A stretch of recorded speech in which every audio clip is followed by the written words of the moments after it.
So what time do you normally wake up these days, not working? Around this time, actually. Right. So you're still actually waking up then. Yes, but I'm having a green tea and then I will be awake. Good. Mm.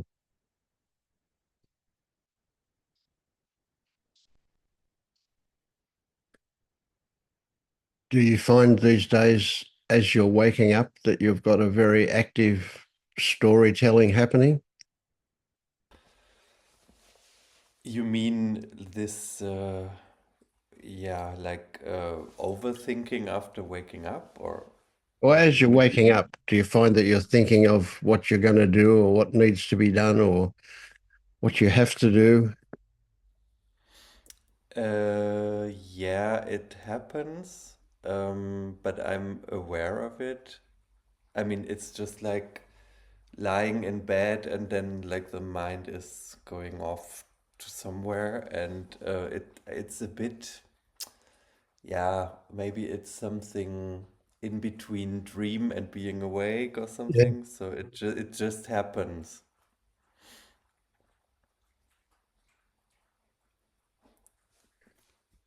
So It's a how do bit. you relate to the idea that during this process is a reconstruction of Lennart?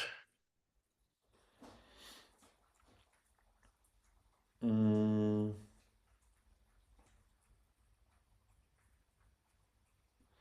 I know what you mean. I mean, I had this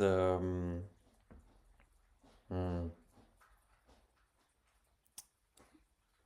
it felt like this to me several times, but nowadays, not really. It's just like waking up with the physical sensation of not being awake yet. And then at the same time, it's just like happening automatically that there are some thoughts, and I'm aware of them being like, oh my God, it's in the morning and there's already so many thoughts. Mm. But then usually, when I'm not tired, it's like quicker than I can like snap out of it and just like, and yeah, I think it's more, I don't want to say, yeah, it's more difficult to control.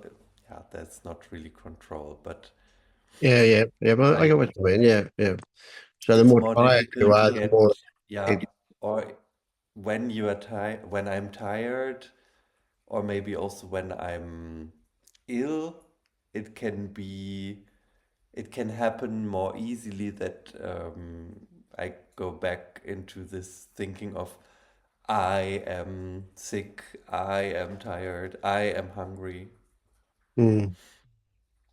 So one of the things that I've been doing just recently, I've actually I signed up for some research on meditation, Mhm.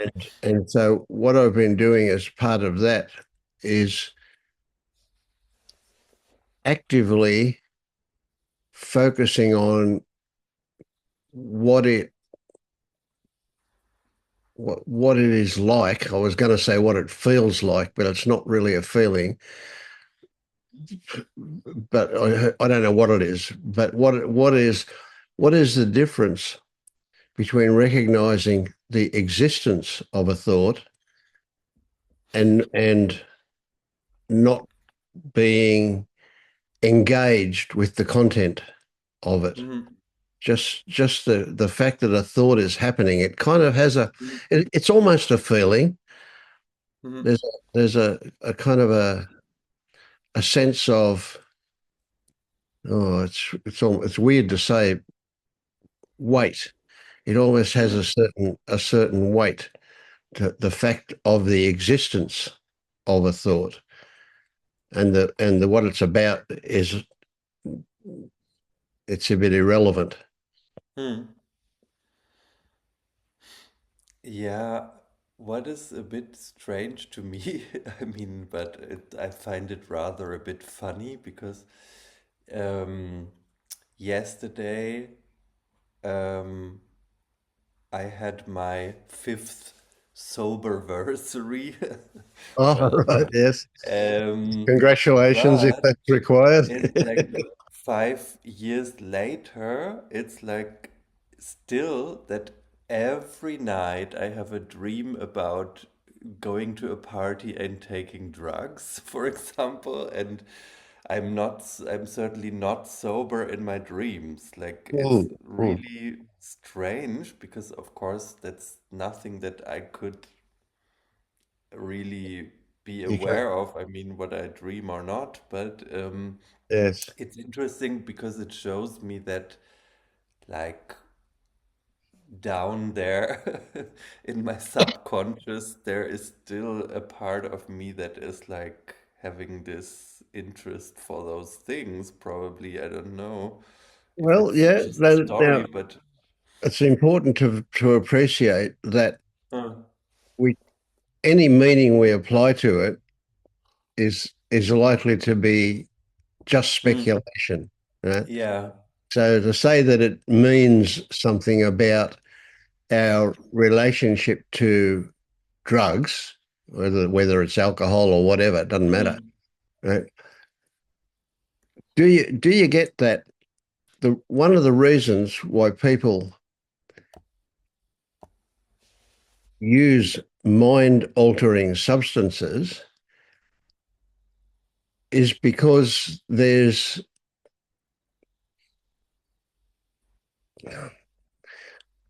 I'll just use the word value in mm, the experience, that mind altered experience. mm, And you can see that people will describe their behavior or their experience when they use drugs as being kind of like a bit of the real them. mm, Where, mm, so it's like we here we are free of the cage of rules and regulations because of mm-hmm. the drug. Well, that's attractive to us regardless. And Yeah, we it's and we have all of the physical things in our body to be able to do that without an external source of drugs. yeah, I mean, what I think it was certainly like this for me because when I took drugs, I was not socially anxious. To the contrary, I would talk to everybody and dance with everybody, and Yes. I would not overthink all the time, Mm-hmm. for example. Could be more spontaneous, more authentic, Yeah. etc. Yes. Mm. Yeah. And So of what if course, we said that the self-esteem and things like this. yes. So, So what if we said that the drug it didn't induce these things, it just mm, released the inhibition to those things? yeah, I must say that, like, uh, it, yeah, at first it was also kind of giving me a shift in perspective. But the thing was that then afterwards, I would not be possible to have this shift without the drug, you know? Yes. So, Yeah. We become dependent. That's right. Yeah. yeah. Yeah. So it's like one of the reasons why, say, for example, the morphine-based drugs, the opioids, right? Mm, We become dependent on them because guess what? The body stops producing its own version of them when we take them mm, externally. Uh, yeah. and so with that withdrawal from them is also a recognition of the lack of the natural body versions of Mm. those things. Yeah, the natural, but Yeah. I mean, the body is of course able to produce that on his own, not in these quantities, but I mean, now that I'm sober for 5 years, for example, when I do breath work or things like that, then I also feel like that the body is producing You can things, do or that. like Yes, exactly. could also be doing music, doing sports, but Yeah. it's more Or subtle. And dreaming. yeah, yeah, mm. Yeah.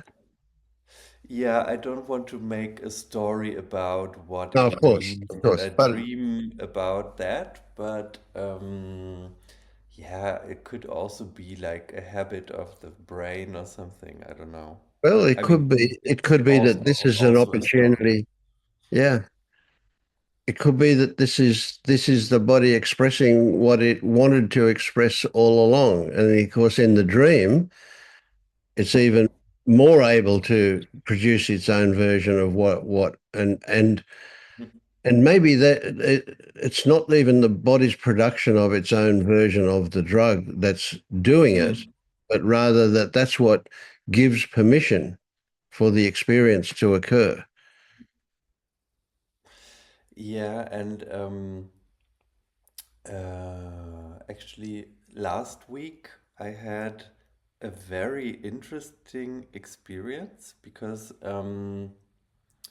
I kind of felt very stuck. I don't know if it was something about my nervous system, but I felt like without energy, like a bit of headache and like not in a good mood. And then I thought like, okay, I'm going to sit with it and just feel into it.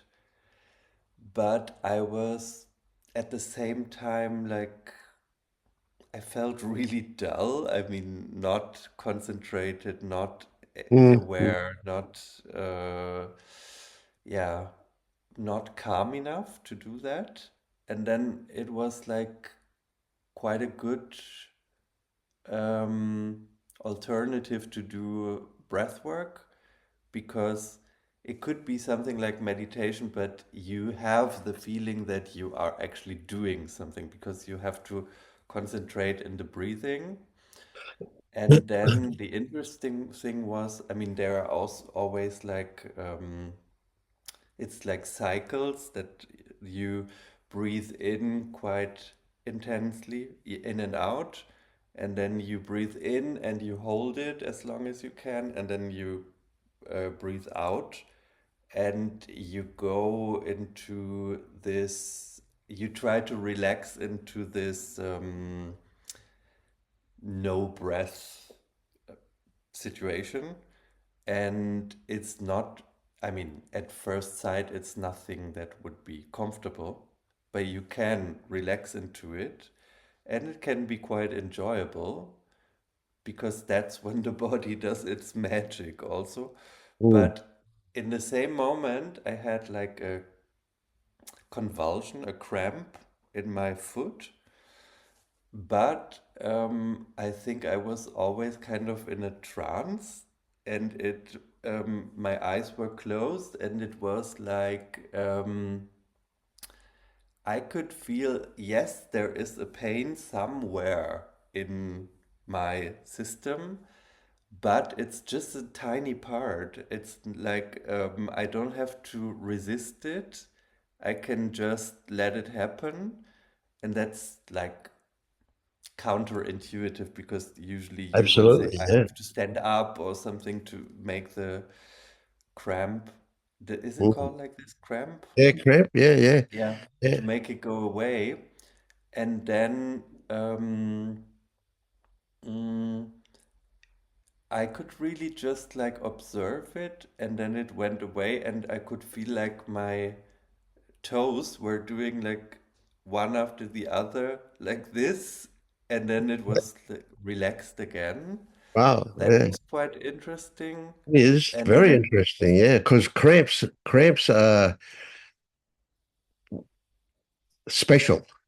mm, Cramps when the muscles kind of do that thing where they contract to the point of pain. Right? It's like you're faced with having no control.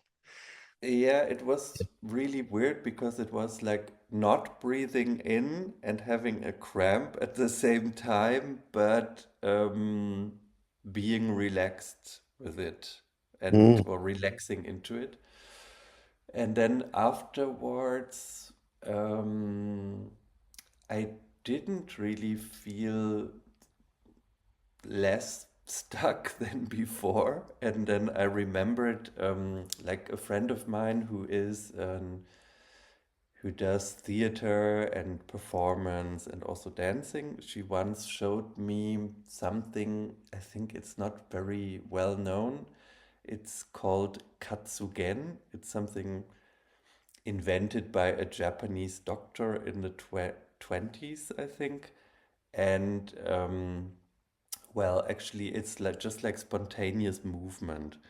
Um, I think the idea of the doctor was that the body has its own intelligence, and for example, children, they just jump around, for example, and they don't have any censorship of how they should move or not, like mm, adults mm. have. Or for example, animals when they just shake after being Yes, frightened or something. And the idea is just like to do some breathing and stretching movements and then go into a flow of um, yes, what feels nice now. Like maybe my hand wants to move my leg or something. And I just remembered that and I did it. And it was like with closed eyes. And it was so interesting to just feel into my body. And because I'm not such a physical person usually, I mean, don't do sports, that's what I mean. mm, mm. Um, and but it's since you should not censor yourself, it could also be that you feel like it's nice to do like this or Yeah, yeah, something. yeah. And then at some point, I started to feel like, oh, it would be really nice. Not that I thought that, but it was like really nice to do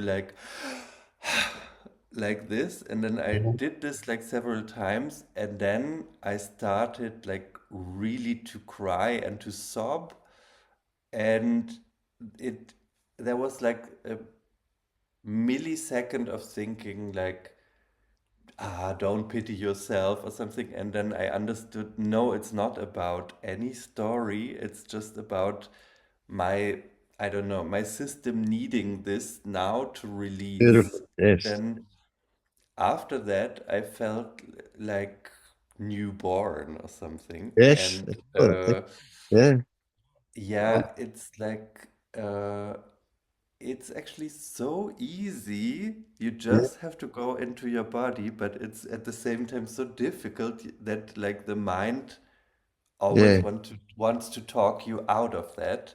And then I remembered, I think it was when you were talking with Tammy that you told her like imagine the word body written in big letters or something. And then I thought, yeah, that's what I have to do too. Mm. Yeah, that is amazing stuff. Yeah. Well, the feeling here as you're telling me that is beautiful. The it's really more recent for me that I have come to the realization just how inhibited we are in our society. How and I couldn't I couldn't really believe what my mind is telling me that it's the majority of people, not the minority. It's the majority of people who can't get in touch with their body, who can't feel Mm, what's going on in their body. And and if you could, that's really valuable stuff. And I hope people who hear this can kind of take something from it and try it. Actually, do try do it Mm, themselves. So when you listen to what does the body want to do, it's isn't it interesting that right? mm, Is it the mind going to lead or follow the realizations that come from the body? So for mm, example, I get this feeling right now. I get this feeling here, and I want to go. mhm, I want I want to tense that muscle so that I can relax it. This here in the jaw, but the body tells the mind. I don't mm, need to actually describe what it is I want to do unless I'm communicating like I am with mm, you. But to just be able to sink into asking the body, where is the impulse to not even to move, to do something, mm, well, whatever it mm, is a really valuable skill to develop. mm. Absolutely. Yeah. Actually, I was just reminded of my trip to India, just because I was so amazed that, I mean, I was invited sometimes to people's home, like people that I got to know spontaneously, and then they would eat and talk, and while they were talking, they burped, but in such a relaxed way, as if it was like blah blah blah blah blah blah. And Yeah. I thought, wow, that's so natural somehow. It's just like not so, Yes. yeah, people don't like that in my culture, but I We do. We're kind funny, of, and it seems to be it's about bodily functions that we're funny about. Yeah. yeah, yeah, but how it's certainly not good to like keep Push it that down. down, That's right. Yeah. Yeah. Yeah. or even farting. I don't know. I mean, Yeah. it's Yeah. I had not an experience with attractive. farting the other day when my daughter was here, and I got up out of the chair, and simply the movement of getting up out of the chair, farting happened. And then we had a conversation about it. Mm, And yet we didn't have a conversation about the movement of getting out of the chair. We didn't have a conversation about walking. We didn't have but we did about farting. Yeah, yeah. And kids, of course, just love fart jokes, don't they? They really get into that mm, kind of thing. All burping, farting, or burping, and whatever, any of those natural body kind of spontaneous mm, body things happen. Kids just find it hilarious. But I think maybe what they mm, find hilarious is the fact that we treat them so seriously. We have so mm, many prohibitions around them. Yeah, mm, yeah. So that ability to not apologize, not even describe that, just that ability to experience whatever our body wants to do is a huge step in the direction mm, of divorcing ourselves from mind control, from being mm. controlled by our mind. Yeah. Yeah. Um, and also, yeah, I mean, um, I used to like to go to the club and dance, but yeah, I mean, when I was still consuming Mm, substances, and I mean, I'm 5 years sober now, and I noticed that that's really something that I miss, like to go dancing, mm, just to dance, to move my yeah. body with the music. So, what's the And difference between doing it there and doing it at home by yourself?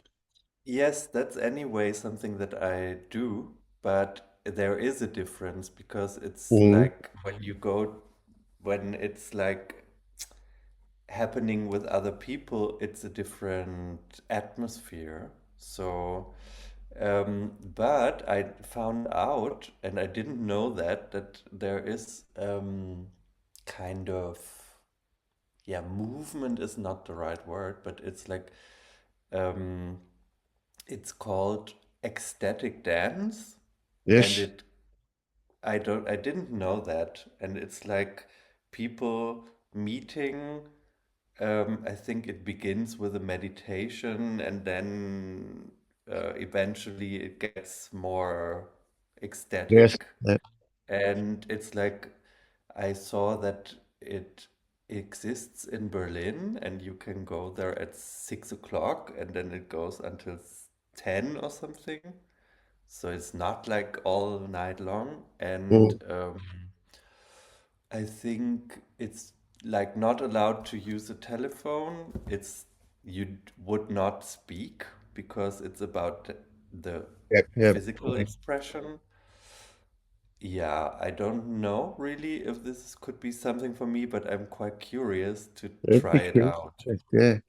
because And I I'd find also be this very like an curious. interesting way to, because I'm not this group person, Mm, but somehow I think it could be nice yeah, to absolutely. just, if I don't have to talk to people, just Mm, be with mm, people I don't know, but like yeah. dancing, like that sounds really like a um, child's birthday or something. Mm. I'd be very interested in a comparison, especially if you go and do it and then do it at home by yourself Hmm.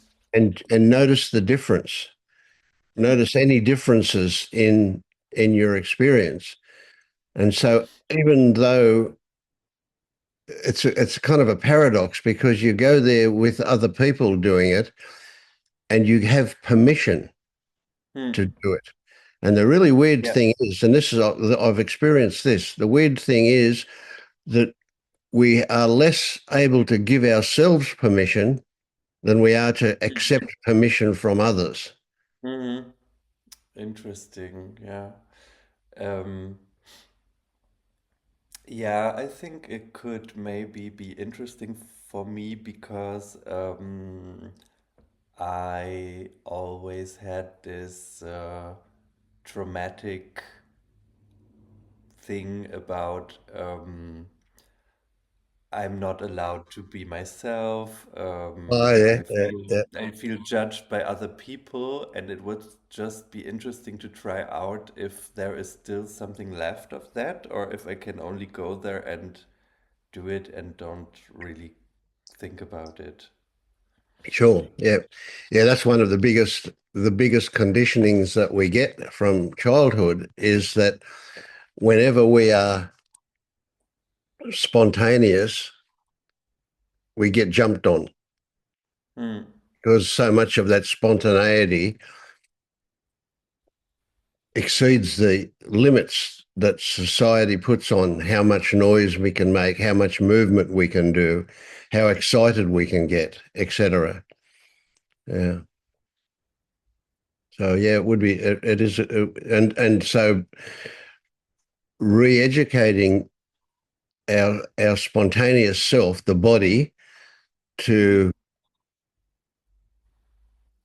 experience itself has to be freeing. Has to be. Hmm. Yeah. Yeah, I'm Mm. quite Yeah, curious about well, I'm doing encouraging you to go. I'd love to that. hear the results of that. Yes, that'll be great. Yeah,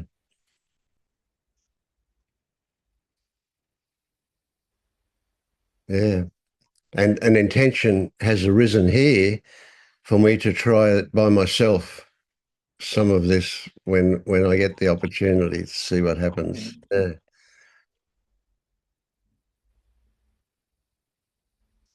You We mean to go dancing? to do it to do that ecstatic dancing here by Hmm. myself. Yeah, Ah, alone. yeah. Well, I Hmm. don't know of any groups here. I could look it up, but I don't know of any groups here that do it. Maybe there are some. Or I could look it up. Yeah. there will be, of Mm, course. It's like I don't. I was quite surprised because it's really spread all over the world. mm, Um, I yeah. mean, I really don't know what it's like, No idea, but Yeah, yeah. Well, it'll be interesting. Yeah, because I remember, I've been married now. It'll be 59 years this year that I've been married, and I can remember dancing with my wife when we first met, and I was so self-conscious. I was so inhibited that I Mm, felt like a marionette doing really mm, stilted work. It was crazy. mhm, And that certainly has changed. But last time I did some dancing, which was a year ago last Christmas, I mhm. hurt my knee so severely that it's taken me a year for it to heal. And I Okay. still have a little bit of sensation in it. Yeah. So, but Mm. it was because I was being much more ecstatic in my dancing. But still, that was at a Christmas party, and it was still very, very controlled, I guess. Yeah. Yeah. Mm. Yeah. Interesting stuff. Yeah. All right. So I'll look up and see if there's anybody around here doing it, any groups as well. I'm Yeah. sure there will be because you're not so far from Sydney, right? Oh, 2.5 hours drive north of Oh, okay. Sydney. Yeah. Yeah, maybe in Australia that is not so far, but in Yeah. reality Oh, it's far it's enough. very close. Yeah. But Yeah. I'm 45 minutes from Newcastle, which is a reasonably large centre. Hmm. Yeah, it's all sorts of possibilities. Yeah. I'll look it up. Hmm. Yeah. Have you heard of that before, Jed? Have you heard of ecstatic dancing? Yeah, I've actually got a band. We play live music for Ecstatic Dance. Oh, okay. Wow. Yeah, so I was interested to hear you guys talking about it. Right. So if you're behind a guitar, you're not doing it.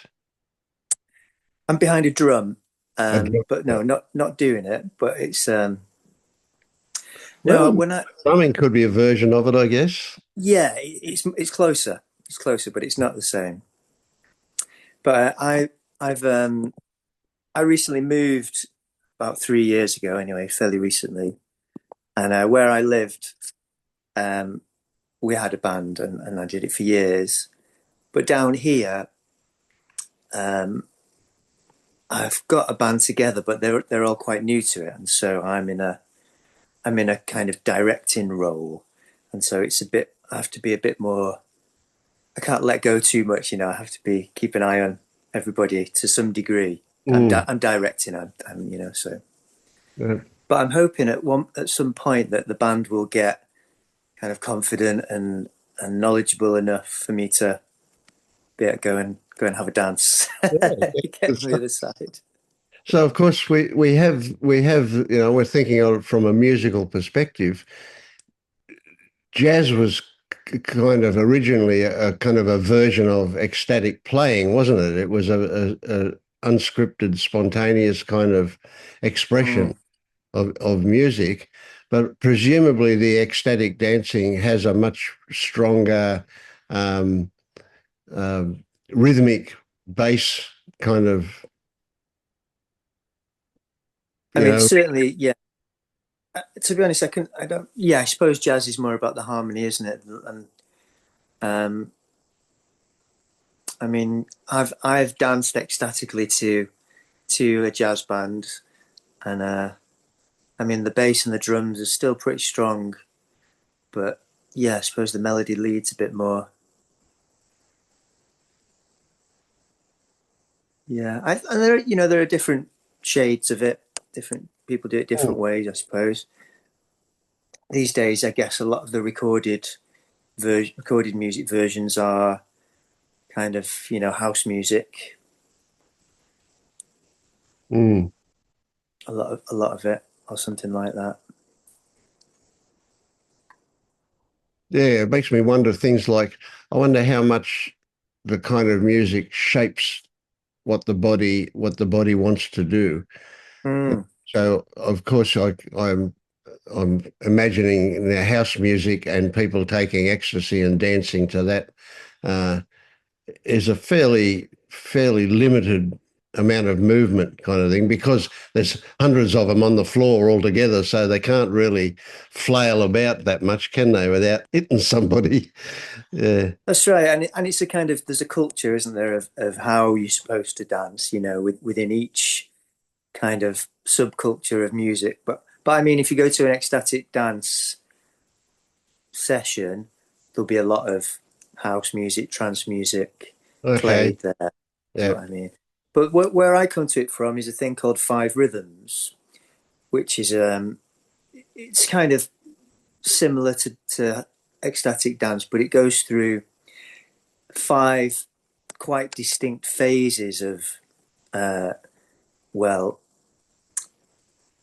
you could call them energies, five different energies, five different rhythms, and and each one has quite distinct ways of moving and tempo. It's and flavor, like sometimes they're related to the elements, and so it starts off quite slow and kind of flowing, spirally movements a lot on the floor, and then it goes to this next one that's kind of angular and repetitive and sharp, and then it gets to the one that's ecstatic, that's more ecstatic.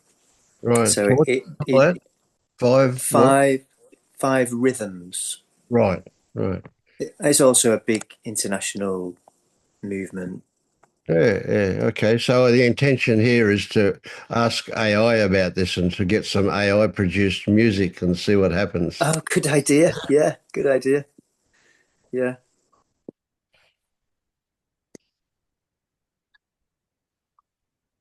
But these five rhythms, they were discovered by an anthropologist or something, right? In the 60s? Or As far as I know, it was kind of created by an American woman. Well, there are possibly two, but one has taken the credit. She's called Gabrielle Roth. She's written some books about it in the 70s and 80s, I think it was. Yeah. That was ROTH, Roth, or Yeah. ROCK. TH. Yeah.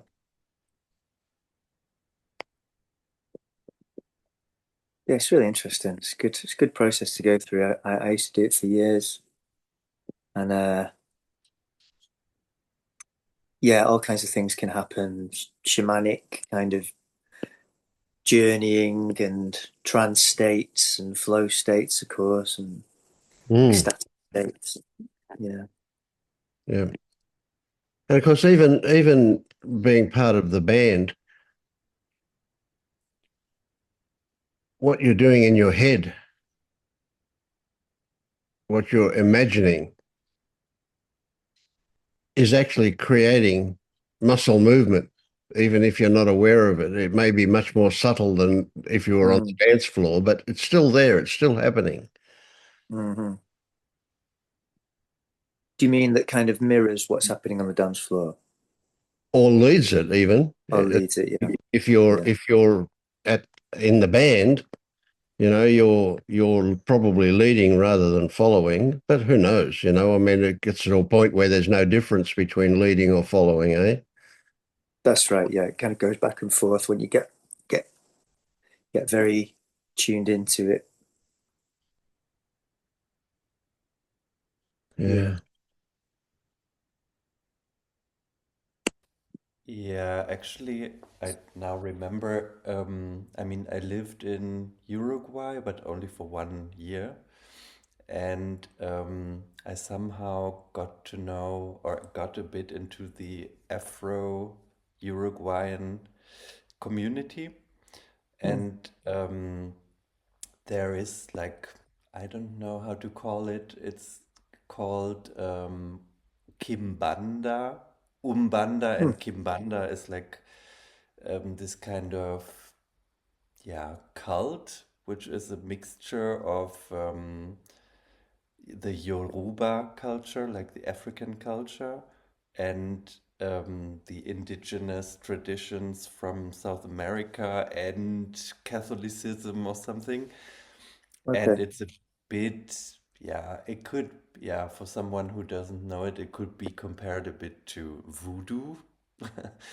But yeah, and they meet at night in this temple, but it's really like you have the glasses with the feet of some chicken, and it's a bit like Oh yeah. Harry Potter like, I don't know. And then like all night there are like drums and songs and people are dancing, and it's a bit weird as if it would be like cosplay, because they have costumes, because everybody incorporates yeah, an African ghost or something. So Yeah, or a god.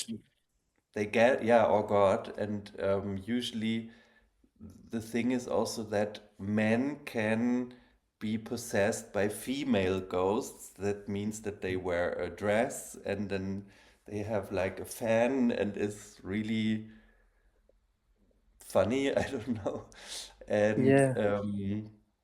yeah, or when they are in the trance, they are possessed by those ghosts, but then they really play this role of this specific um, ghost with all his characteristics. I mean, mostly it's people who are like from very poor families and who have a lot of challenges in their everyday life. And I Mm, guess it's really therapeutic for them, like to mm, step out of their life and be like incorporate some person that is stronger than they are or something. mm. But yeah, I don't really know. I mean, it's like it was really interesting. I just had the opportunity to be a visitor and to sit Mm. there, and of course I'm not initiated and I don't know anything about what is happening there, but I just I was just there as a spectator, but it was like 6 hours of drums, so I was not dancing, of course, but I remember that at some point I started really to cry and I didn't know why. Mm, So I think mm. just being there did something to me as well, although I couldn't really explain what, but I must have been in a trance state anyway without really taking part in it. So, That's great that you got to do that, Leonard. Yeah, they have that kind of thing, all over South America. Well, particularly where there's a lot of African. Cuba and Brazil are kind of most famous for it, and a lot of the popular music like samba and Cuba, there's not really salsa but more traditional rhythms. They're really related to these. Um, yeah, they have different names in different countries. That's great that you got to go to one and experience it. yeah, it was interesting, but like everybody else I knew in Uruguay said like, "Don't go there. What are you Did they? doing?" It's like it's very yeah, people look upon it like Witchcraft. yeah, it's like something very marginal. Mm, interesting. But again, you can appreciate that their fear is provoked by the idea of dropping the rules and the Yeah, convention I and think so that. because Yeah, yeah. yeah. Yeah. Mm. But I wanted one thing you said that you've said a couple of times tonight about this word trance, like it is something separate and different, right? When in fact we all the time, every day, are in and out of what you might describe as trance. You Mm, know, it's just a spontaneous thing, but it is reaching a level that is beyond the mind, which is mm, absolutely brilliant. You know, it's not being controlled. It's not coming from outside. It's just something where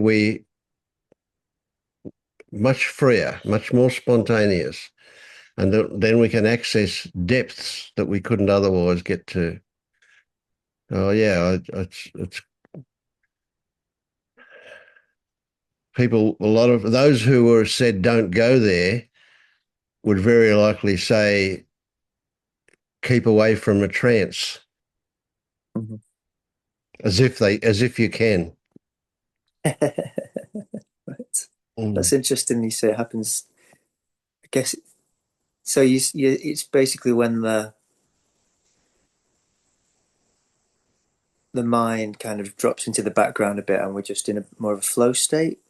Yeah, yeah,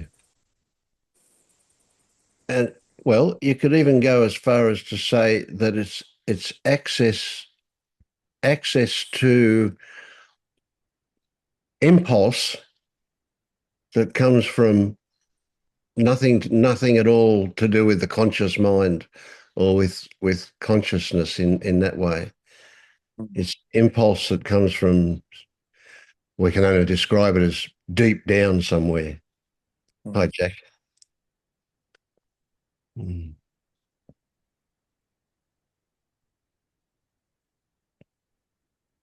Yeah, and it feels good when you're dancing in a trance state.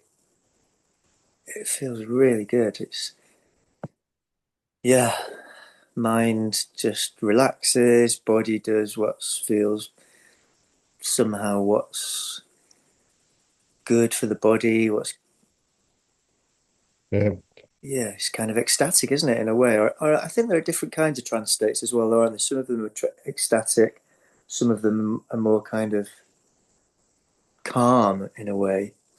yeah, yeah. This meditation research I've just got involved with talks about different parts of the brain being um, used for different purposes, and a lot of the things that we get into turn off various parts of the brain and allow, well, I guess allow whatever's not turned off to have a more dominance or more prominence. Yeah. And in a way, a lot of this stuff we're talking about with the waking up stuff, it's again a very simplistic version of it to say that we're moving, essentially moving from right brain activity to left brain activity. Right? But in fact, there's incredible detail involved in that, Mm, where we turn off, we stop the inhibition of this or that mm, and allow it mm, to, whatever. And the brain, of course, has thousands of different areas or zones or whatever that mm, are all have all developed the ability to do various things. And so, in a way, what you might even say that in a trance state, what we do is we allow the activation of bits that normally don't have activation. mm. And like you say, the we kind of turn off or drop down the inhibiting Yes. areas. Yeah. When I've looked into free will at times, um, it seems at the best that the I don't know scientists, you know, it's a bit of a vague term, but can come up with in terms of what we have, what they believe, if we have any kind of free will, that they can still kind of verify or believe into along with what they know about the brain. It's that we have a capacity to resist our impulses. Mm. That Mm. you know that things arise from the body, mind, body, brain, and then there's some kind of process in the conscious mind of resisting or Yeah, yeah, inhibiting. yeah, yeah. That's the kind of tricky part of that is that we might get the idea that we can actually do this by choice or whatever. But yeah, Yes, of I, course. I like what you're saying. That's exactly right, I think. Yeah. Yeah.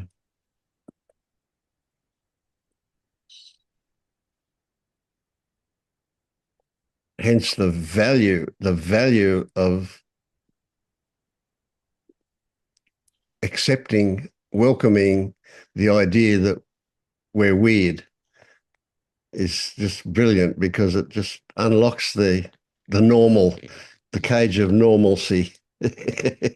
Yeah, of repression, of inhibition. Yeah, yeah. Yeah, and it made me think when you were talking there. It's kind of why people like getting drunk because it. Oh, yeah, yeah. That brings us back to something we were talking about earlier. Yeah. Yes, that's so. Just before you came on, we were also talking about permission. We Mm. give ourselves permission for things, and in a way, when we get drunk, that gives us permission, or when we are with a bunch of other people doing the same thing, that gives us Yeah. permission.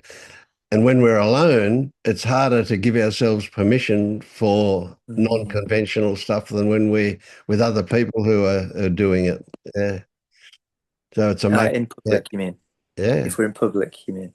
Yeah. Yeah. Yeah. If, Yeah. if if others are doing it, no, even by ourselves, we can find it really difficult to give ourselves permission to do certain things. As we Mm. were talking about ecstatic dancing alone or with Yeah. others. And when you're doing it with Yeah. others, you got permission to do it because everybody's doing it. True. Whereas It's go true. and try and do it alone and just see if you can still do it. You would imagine that you don't have to have permission, but you give yourself or deny yourself permission. True. Yeah. Oh man, I mean, there's so many of those psychology experiments, aren't there? Where you know, well, the one that comes to mind is that one you've probably told me, where they're in a doctor's surgery, and there's everybody in there is an actor or a stooge, apart from one random member of the public. And at one point, an alarm goes off in the waiting room, and all the stooges, all the actors, they all stand up. And so the unknowing member of the public kind of looks around and stands up with them, not knowing why. Mm. And then gradually the stooges will leave one by one, and another member of the public will come in, and the alarm goes off, and everybody stands up. And eventually, there's none of the stooges or actors left. They're just all members of the public, all Let's still do standing it. up. Yeah, yeah, yeah. That was a version of the monkey and the ladder and the banana at the top of the ladder. That I they don't did know that one. they did it years ago. Well, they put a bunch of three or four monkeys in, and they put a ladder and a banana at the top.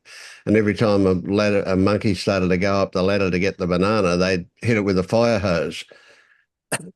And then eventually a monkey would start to go up the ladder, and the others would stop it from going. Ah, And so then they'd take one of the original out and introduce one that didn't know about that. And eventually, none of the monkeys were there, had ever been hit by a fire hose, but they would stop the other monkeys from going up the ladder. And they didn't know why, mm, but they would do it. Yeah. So it was the same experiment, but yeah, it yeah, was yeah, an interesting one. Yeah. How we learn and how we pass it on. yeah, yeah, and how we do whatever the group's doing. Yeah. Yeah. Yeah,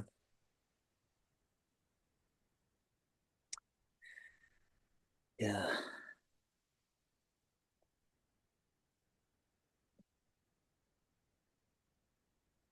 So how are you with dancing, Jack? Are you uninhibited? I actually just came from my dance practice. Um, that's why I'm a little late tonight, and I'm still in my car getting food. But I would not say uninhibited. Uh, Maybe alone sometimes. Yeah, really alone.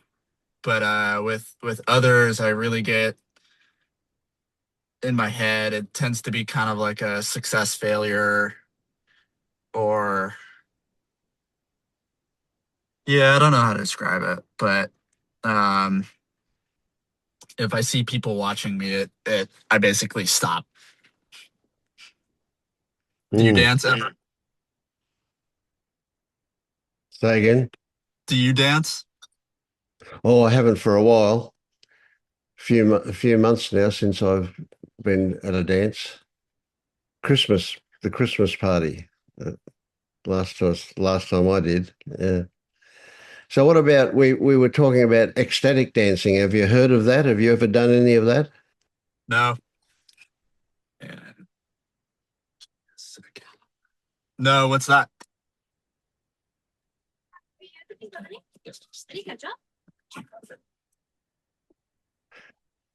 What is this ecstatic dancing? Well, I'll let Leonard explain it. Okay. I don't know yet because I didn't try it out, but it's basically like people meet and they don't have alcohol or anything else. They don't talk, they don't use their phones, they just meet to dance. But I guess it starts more like meditative and then eventually it gets more rhythmic and more ecstatic. And it's usually like from 6 to 10 or something. So it's not like all night long. That's And still a lot of dancing.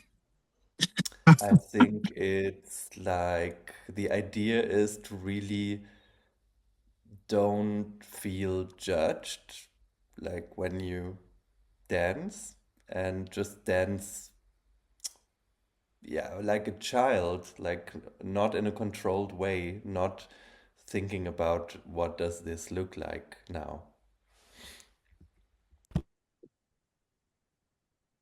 Well, I guess one of the things that you might say is that the technique would be where you watch the body for cues about what to move, what part of the body to move, and how to move it. So it's very spontaneous kind of and ecstatic. You can imagine what the word ecstatic refers to is an energetic, spontaneous expression of whatever turns up.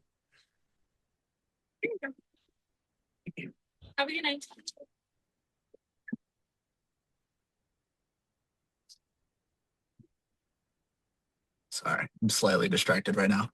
Yeah, no worries. Yeah.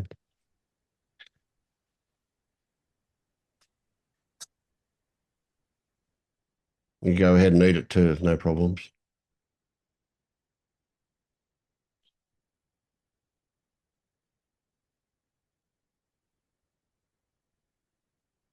Yeah, so part of what's come up for me as we've been talking is a, a, a remembering of a recent almost discovery that I had about how absolutely inhibited we are in terms of our body, how much we don't feel what's going on in our body.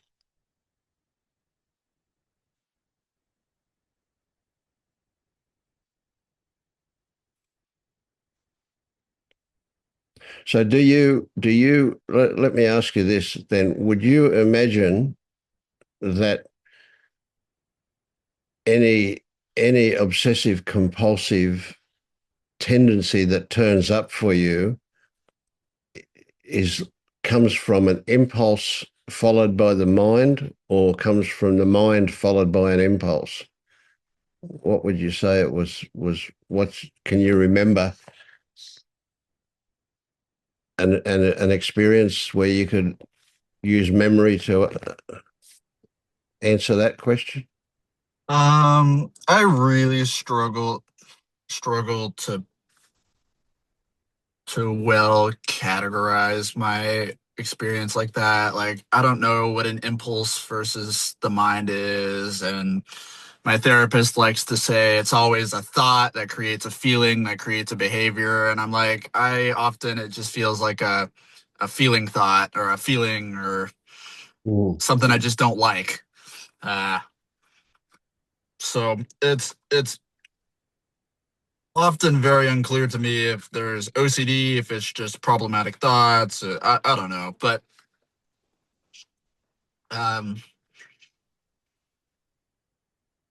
yeah, I really don't know. I would love to be able to box my mind in that way so I could treat it, Mm.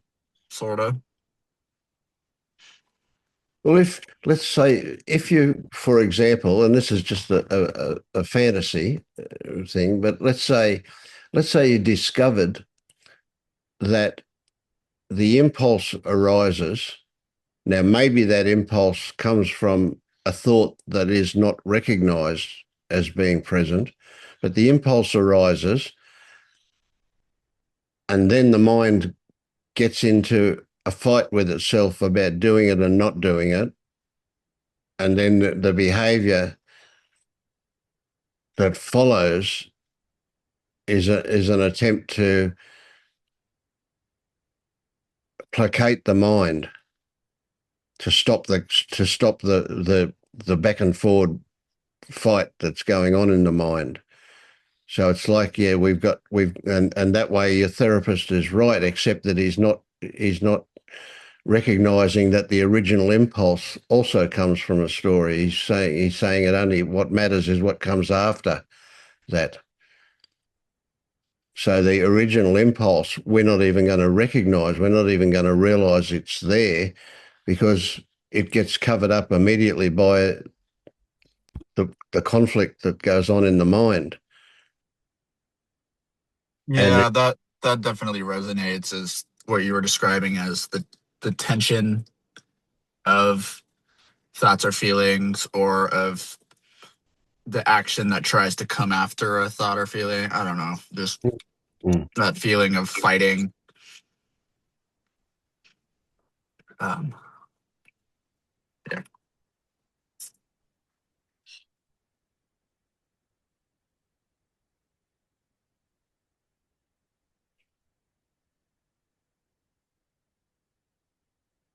So can you imagine in this fantasy the possible release or freedom, or however you want to describe it, the lack of the compulsive component, the falling away of the compulsive component, if we recognize that an impulse turns up and we don't need to give any attention to the conflict that the mind produces when it starts fighting itself, will I or won't I should or I shouldn't, and all that kind of stuff, that contradictory stuff.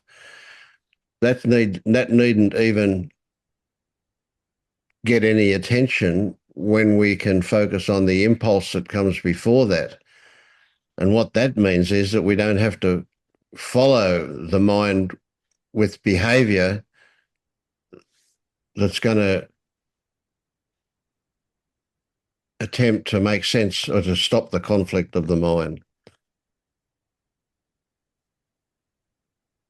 Um, yeah, I'm I not saying can you're feel into that a little bit. wrong. He's definitely not saying he's wrong. I'm just saying he's only telling you the second half of the story, not the first half. Yeah. Um,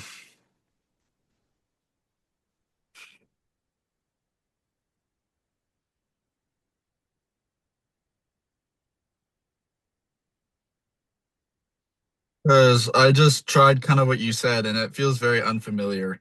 Uh, Yeah. Well, it would. I can easily accept that. Yeah. So if there's an impulse that comes before, that's going to be really subtle. That's so easily missed, especially given the storm that the thoughts create. So it's going to take a development of skill to recognize that the impulse that might come up before that. We're so good, we're so quick, and this is certainly not restricted to any OCD stuff. It's everybody does exactly this kind of thing. We skip over the subtle impulse and go to straight away whatever we use to dissipate it. to not get it. But with OCD, it's a little bit more direct because what we've got is a storm. We've got a tornado of conflict going on very quickly. And that is so uncomfortable that we kind of believe that the only way we can settle that down is by some kind of behavior.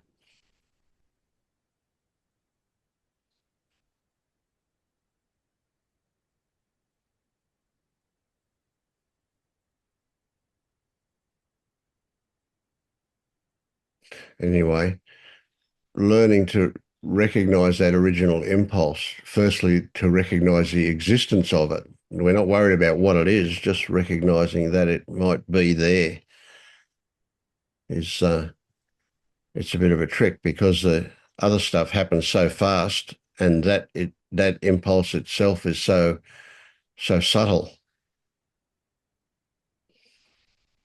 Are you talking like a contraction in the body somewhere?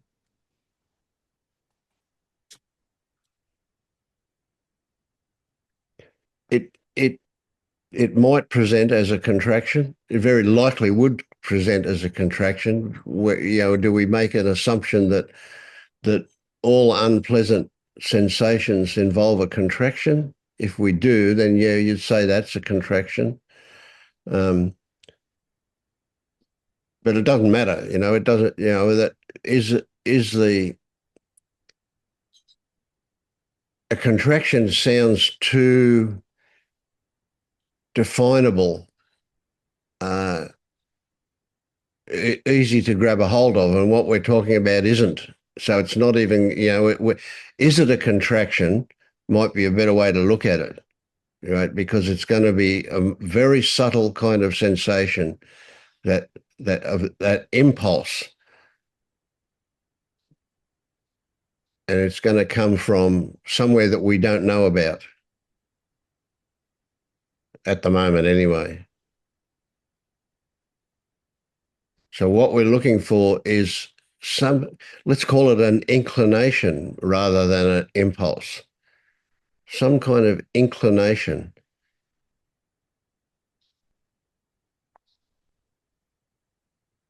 I feel like I'm getting what you're saying, but it's hard for me to know. Yeah, of course, of You know, course. So if nothing other than this conversation offers an opening for something to be considered when these things turn up. But you did something interesting earlier, I thought, and that was that you visited an OCD thing. You were able to go to the lab and find it. Do you know what I'm talking about? um, You consulted yourself. yeah, yeah, Yeah, and you're that's kind of what I'm doing right now. That's why I said I feel like I maybe know what you're talking about. mm, I don't know if it what you're picking up, but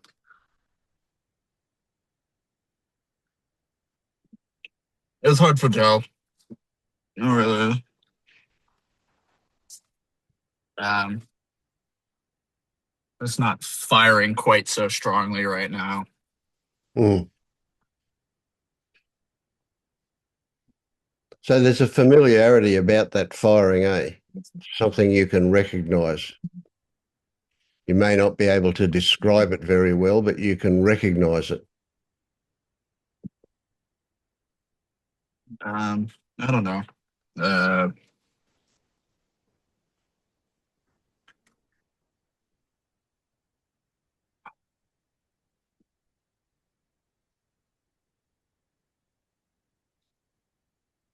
I'm not. I'm not sure. I was doing pretty good, and now I'm getting pretty emotional for out of left field. I'm not gonna say for no reason, but Mm. I don't even know what your question was. I'm sorry. There's a familiarity. There are definitely repetitive thoughts for sure.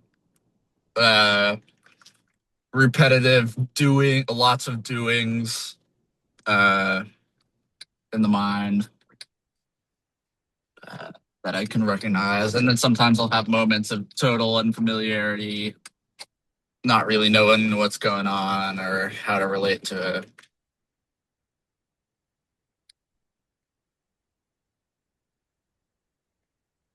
Yeah, just kind of get through it, push through it. So would you say that your version of this is that the OCD is experienced more behaviorally or more mentally? It's all mental. All I mental. mean, sometimes it'll do things like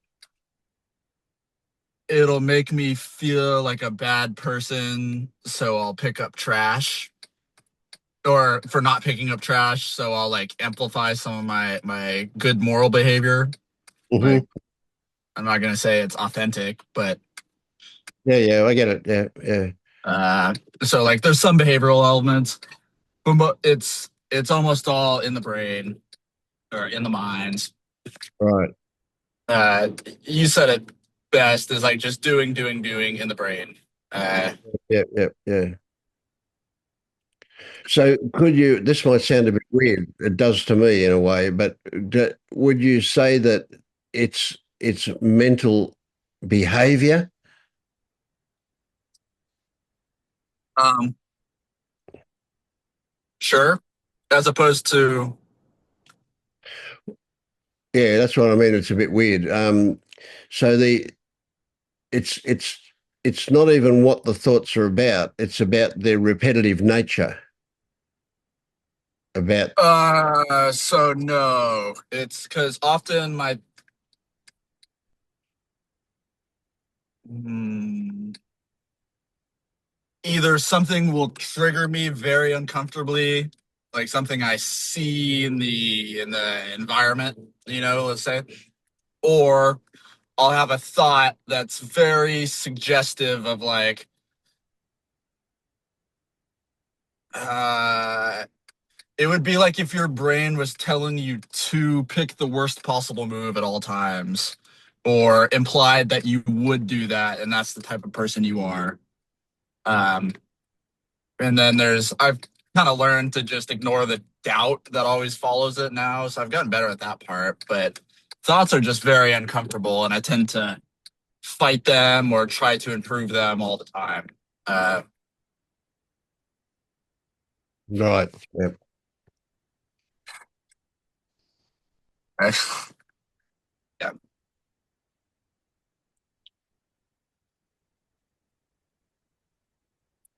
You always get me telling these stories that when I finish telling them, I'm like, oh, but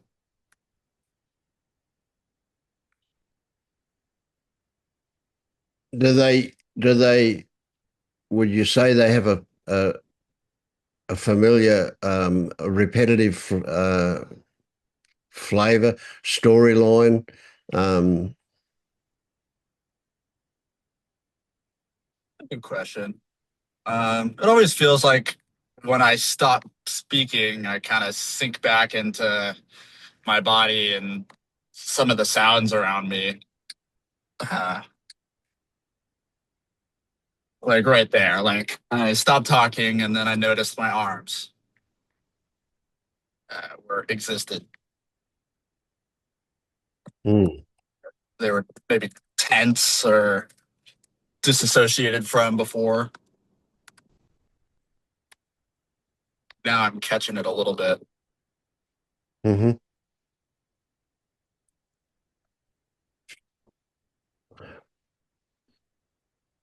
So it's interesting you say talking keeps you away from what's going on.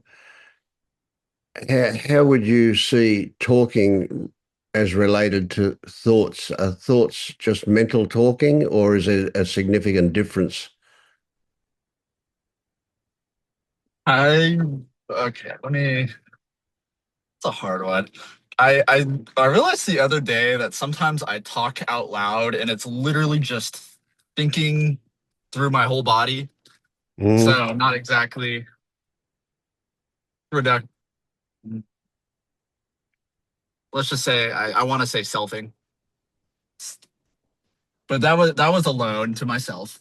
So out loud to other people.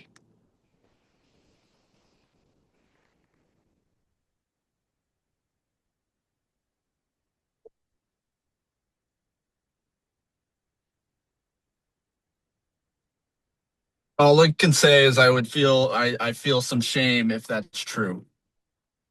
Uh, if that is how it is for me. And it feels like it could be.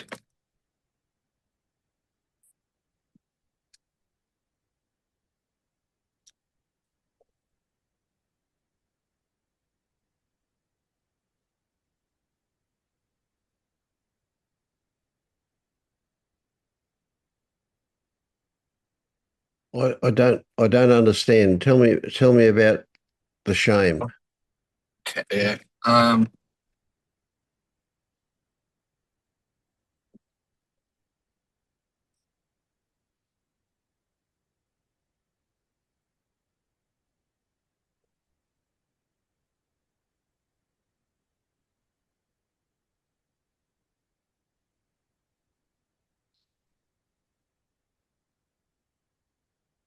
I don't like the idea that when I'm talking to other people, I'm essentially either talking to me or just thinking out loud, but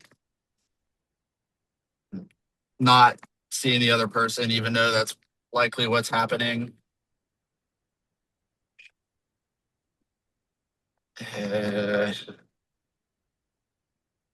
I get a little angry at myself right now at that being possible or true.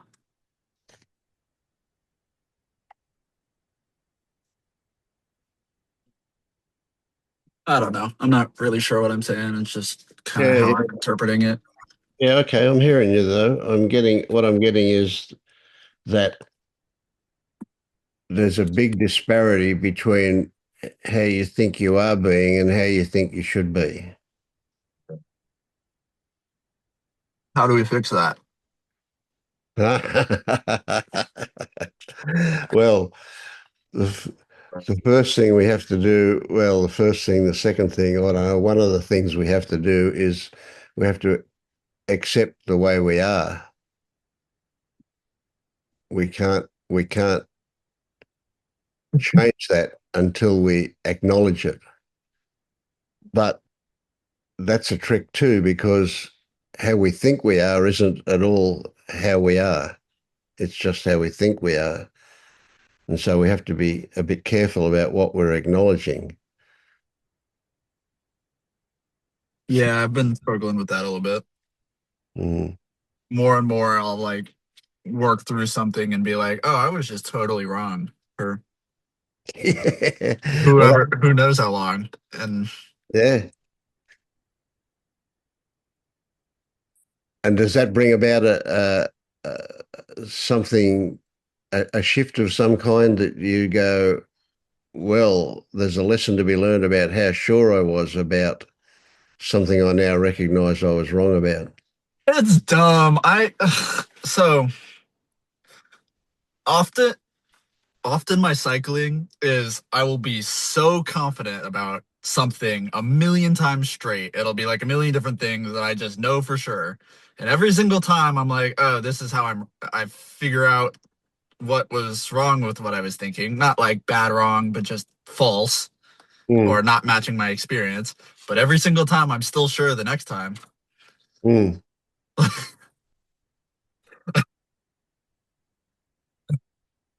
I can play the mental confidence game for the rest of my life, and I don't know how to stop Yeah, or yeah. acknowledge what's happening, or I don't know. I really don't know what is happening. Mm. So do you get that when you're at the beginning, if you like, of that mental confidence game, that's giving you a certain feeling that is very good value. I won't not necessarily. Actual good value or think good value? Well, it feels feeling. It's a good feeling. Mm.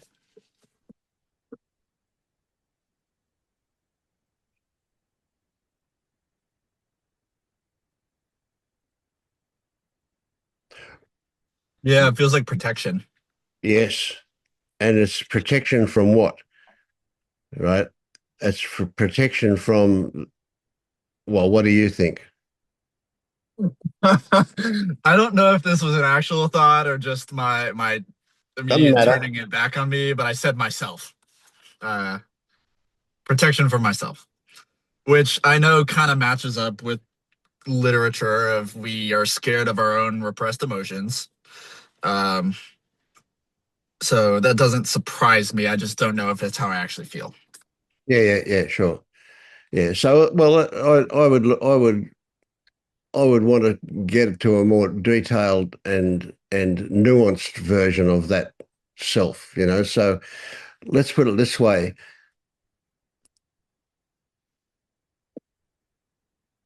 Very confident is frequently a mask against a lack of confidence.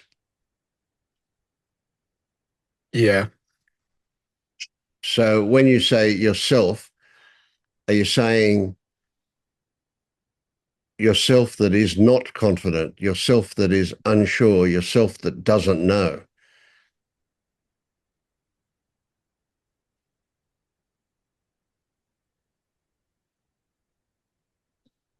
How would you know if it was the case? How would you know that? What does intuition say to you? What does your gut say about that one? About, or what does my gut say about? About the If fact that you're really not very confident at all. You're the opposite of confident. um,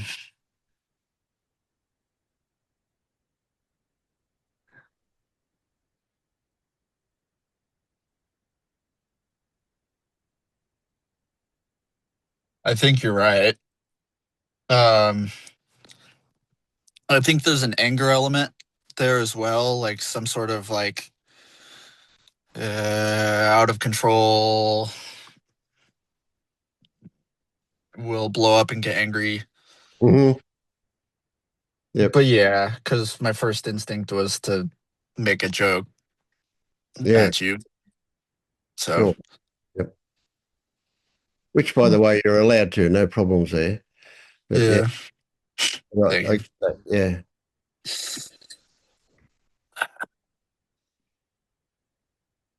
And I don't want to push it at the moment because that's freaky stuff when you No, get you down. can. Yeah. Can. It's Well, fine. we've poked the bear, so you know what will happen is what will happen. Yeah. Um,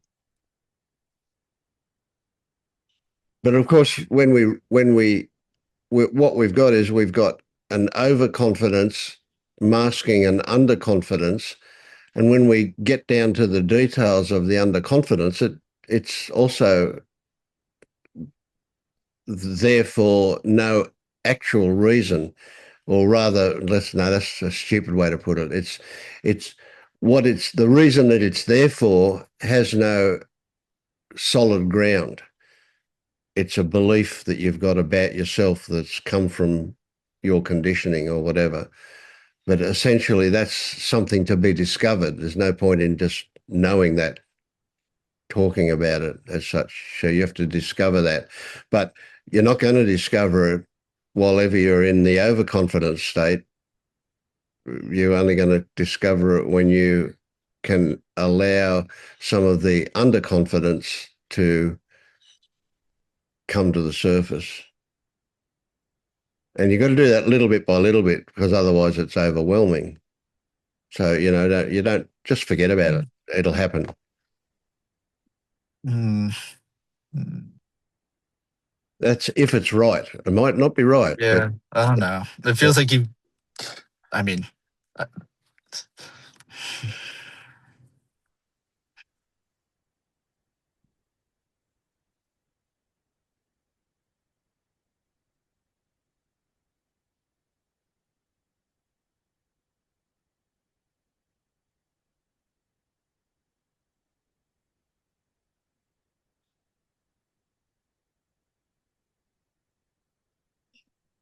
Um,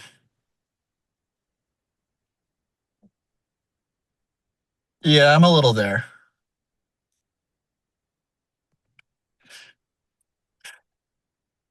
Feel a little out of my shell, shall we say. Mhm.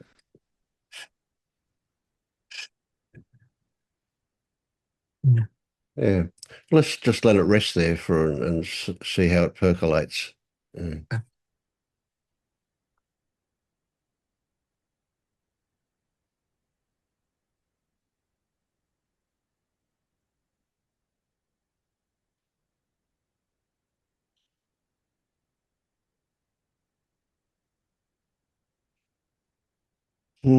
Hi, Tammy. Hey Vince, how you doing? I'm good. How are you? Um, don't know how to answer. I'm okay. Um, I think I've tried to do some of what we were speaking about. Um, Yesterday maybe I succeeded a little bit, um, in an easier fashion. Um,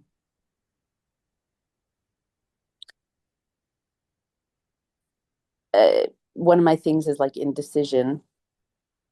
And so it's like every second of every day, I'm like, is this what I should be doing?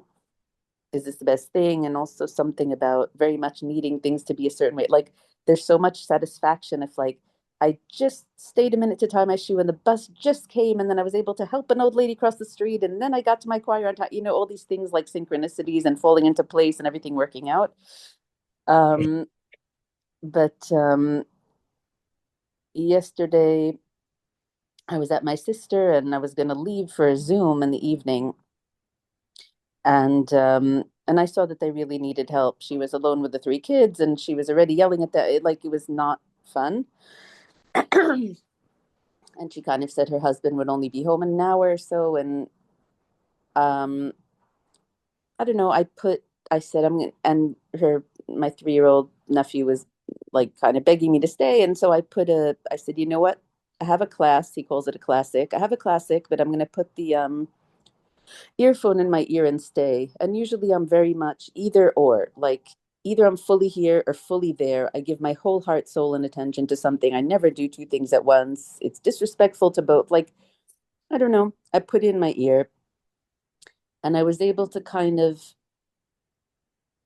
it was easy because the Zoom was lovely words that, bring peace.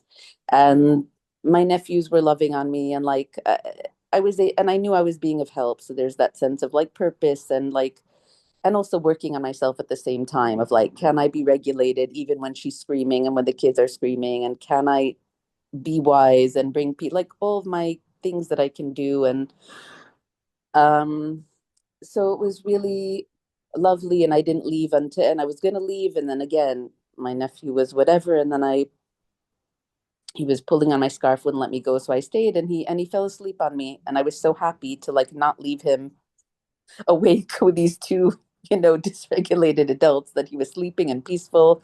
They changed him while I was still there holding him and he was like still holding my arm in his sleep and I just felt very peaceful and I don't know something about maybe acceptance of like maybe it's just a maturity of like I get very annoyed of like God why does it have to rain and pour like can't I have the Zoom now and then have her help later like why does it have to all fall at the same time but I was able to find a little bit of acceptance around. I'm not going to catch every word of the Zoom. Part of the time I'll be playing piano for my nephew. Part of the time they'll be screaming. Part of the time I might feel a bit distracted when I'm with them. Like, I don't know. I Yeah. was able to not scream at myself for the whole 2 hours. So, and like sink into love and whatever was there. So I don't know. It was an easy one because all of it was good, but still. something about acceptance or a different attitude or something. I don't know. Would it be accurate to say that you did an experiment, that you Yeah, opened up to discovery? Not that you did it consciously, but looking back at what happened, would you say that that was the case? definitely, because I've done some things like that before, but I've been tense and screaming at myself and the whole time unsure, what is wrong with you? You're not giving full attention to your nephews. What is wrong with you? You should have a backbone and leave. Like, and I was like, how, what would it be like? Yeah, it was more of an experiment. Like, what would it be like if I didn't scream at myself and tried to enjoy, but like did something like illegal? You know what I mean? Like being Yes, on the yes, Zoom but not fully there, and like being with the kids but not fully there. Like it seems like horrendous person yes. territory. Um, What about this? Do you get the incredible in oh the bigness of that word illegal, that you transcended rules or ideology or whatever that you've been carrying around with you for a long time. You were able to experiment with unlocking the cage door. yeah, it really felt something like that. It was like, oh my gosh, it really feels illegal. I am so strict with myself in my head. Like it's unbelievable. And Mm, it's truly unbelievable. So yeah, so even though it was a tiny thing and was an easy thing because it was all, you know, love and transcending of screams and being there for people and for myself and um it was all good stuff. It was still not a simple matter and it was nice, yeah. yeah, yeah, excellent. So what about the possibility that the discoveries that you made about okayness, if you like, could spread out to other areas of your life, that in fact maybe all of the rules that you've ever had could be revisited? Is that going too far, do you think? A little bit. I'm like gonna become this wild woman who does crazy stuff. So that's a little bit far. I love it. I Um love it. I can just see you as a wild woman. No, I have this side, Vince. I mean, I'm telling you, if I wasn't scared, I could live in the forest of Switzerland by myself and like Yeah, I can see absolutely. myself Yeah, pointing my fingers at the moose and saying, "Excuse me, it's not your turn at the waterfall." Like, I don't know. You know what I mean? yeah, Like I could too. anyway, but that's just because I ran into a moose once in Switzerland. But anyway, um so that vision came to me. But Um, yeah, but I see what you're saying. I mean, I'm right here now, the jackhammer and the pile drivers are going outside. I'm massaging a very, very swollen leg with weird symptoms, and I'm gonna go check it out later. And it's hurting, and before I was crying about my future and about stuff, and I'm sitting here and I'm trying to be okay with like discussing non-duality while massaging a swollen leg and jackhammers outside. So here we go. I'm being Mm, illegal again. yeah, Um, I yeah. don't know. So do you get that at some point in the future? This is another fantasy, but of the possibility of realization is there, that at some point in the future you you might still behave legally, but not because it's legal, but because it's just the appropriate thing to do. Which kind of means that, all right, your behavior can come from an illegal place in the sense that it's not out of a sense of duty or a sense of responsibility or a sense of what's right. It's there because it's there. Full stop. Was that too obscure? I'm not sure. I guess, what the difference is, but I guess you're saying the internal feeling or experience won't be of, oh my gosh, I have to, but rather, yep, this is what's going to be today kind of thing. Yeah, yeah, exactly, exactly. That's beautiful. That's exactly it. Yeah. So not out of a compulsion that comes from the outside, but rather out of expressiveness that comes from the inside. Same thing. It looks like the same thing, but it's not. It's entirely different. But it just looks like the same thing from the outside. Yeah, I suppose it feels like a loophole, as if we're going to be saying the same thing. In other words, it'll be like these kids. It's like, no, I did it because I wanted to. In other words, it feels like if I'm not taking different actions, then it feels like, am I still caught? But you're saying, in other words, I thought you were going to say I could continue to take illegal actions, like not being perfectly present for either one, or anyway. Well, see, that's probably not even a really good description of it. That's just from the outside the way it appears. Right. So yeah, so a version of what I'm saying might be that on the outside, you look like a perfectly respectable person, but on the inside, you feel like a wild woman of the forest. And what you're doing is coming from the inside, not the outside. It just looks on the outside like, yes, you're being Hmm. perfectly legal, but you're not. Yeah. See, so when we look at the details of that, you say, again, it's a superficial description. On the outside, you weren't fully present for either. But see, that's based on the idea that if you've got both things going, you can only give your full attention to one or the other. Well, that's bullshit. Sorry for the language. Well, I'm not really, but yeah. Okay. So what I'm saying is that you can be fully attentive to both of those at the same time. You may not be able to respond to both at the same time, but you can know what's going on with both of them at the same time. Your attention's not divided. You're Yes. capable of having double two different attentions at the same time. Yeah, and I couldn't hear every single word of the Zoom, and I think that's what I mean. But I was fully present in the situation, and that was my attention was on both of them. And Yeah, I was aware that even with the kids, it's like it was kind of good for me to have something else in my ear. So I wasn't like so like it's okay to have some space and not jump up every second when they speak, although I do anyway. But like, in other yeah. words, to have a bit of like peace in my own ear rather than but yeah, I was totally fully attendant to them and to the incoming words. So yeah. Hmm. Um yeah, so that was nice. At the same time, there's still like a lot of other stuff coming up. There's a lot of like sorrow over um relationships and family and Hmm.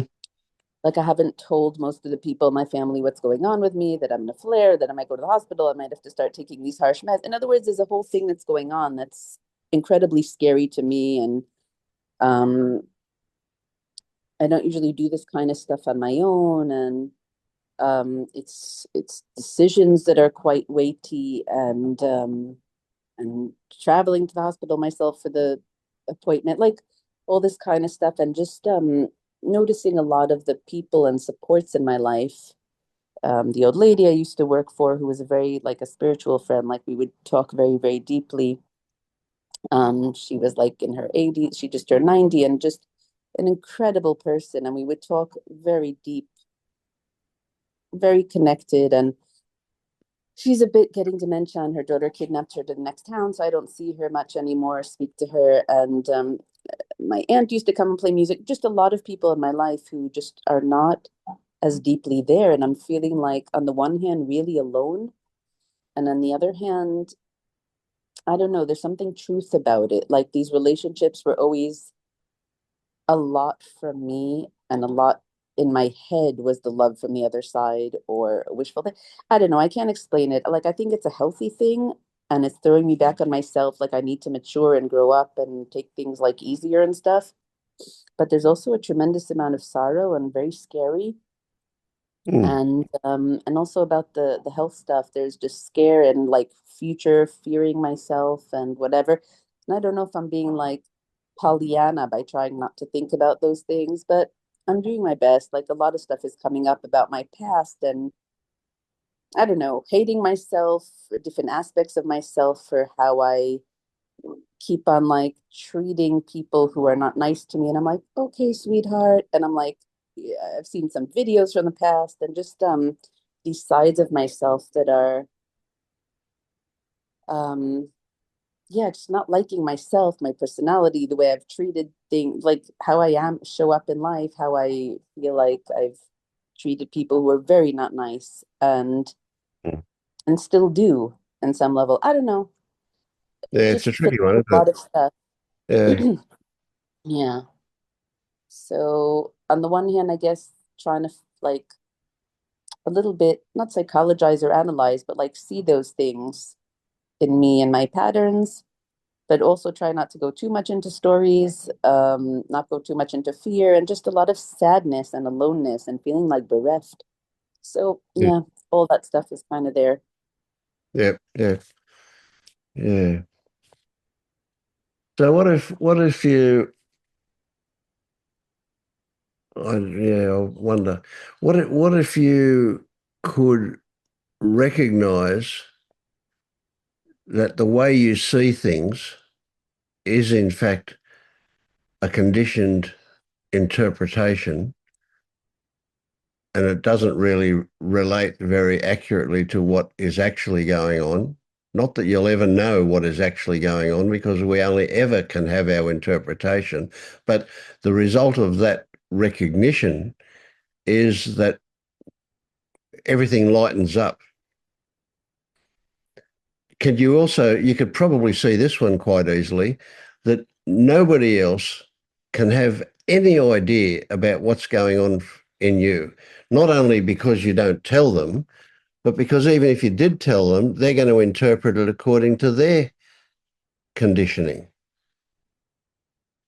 So they're never going to get a really good, accurate picture of what's going on for you. Nobody can know that.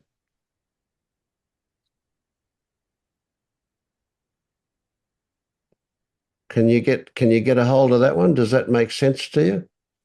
I hear you, except I don't know, when you have like really good conversation, there's a lot of connection there. You know what I mean? Like Yeah, yeah, sure, yeah. So a really good conversation is going to take you closer, but it can never take you all the way, can it? not to, in other words, if I'm seeing a pink dot and you're seeing a red dot and we're both talking about it and waxing poetical, it's maybe we're not seeing the identical thing, but the feelings that, in other words, it might not be the same flavor that Yeah. we're tasting, We but can we're agree feeling on something though, sure. something. Yeah. The emotions might be similar, the intensity, I don't know, there's still things, I mean, I don't know. I think connection seems very important to my system. It just, the way I react when someone is even minimally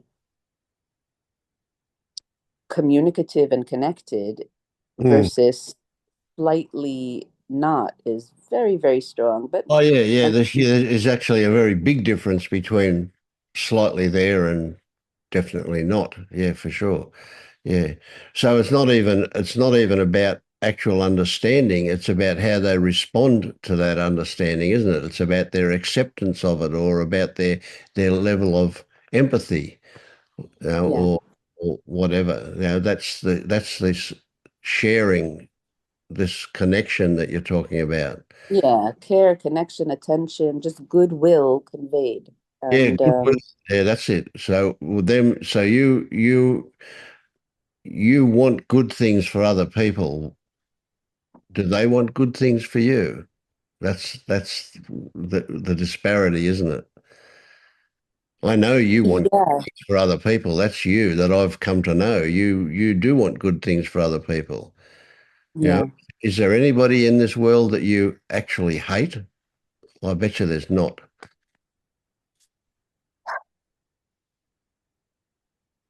There are those you might not agree with, but that doesn't go as far as hate, does it? I'd have to think about that one. I sometimes feel very, very strongly negatively towards the people in my family because I've given them my whole heart and attention my whole life. And sometimes the way they act is Yeah, it's not acceptable. I get that, all that stuff. Yeah. deplorable, especially in light of, yeah. All right. So let's say even if it gets close to hate, even if it's a really strong disapproval, it's different to hate. But okay, what about this one? You can feel that, and at the same time, you can love them. Yes, because I keep going back the next day and trying again and giving again. So I don't know what Yeah. that's about. And I kind of hate myself for it at times, but Yeah, yeah. yeah. Well, that's because we're conditioned to believe it's either one or the other. We don't. It's not acceptable to have both going at the same time. Well, if it is, it absolutely is. But society says no, no, it's got to be black or white. You can't. It's not both. That's a really big significant bullshit that society puts on us, I reckon.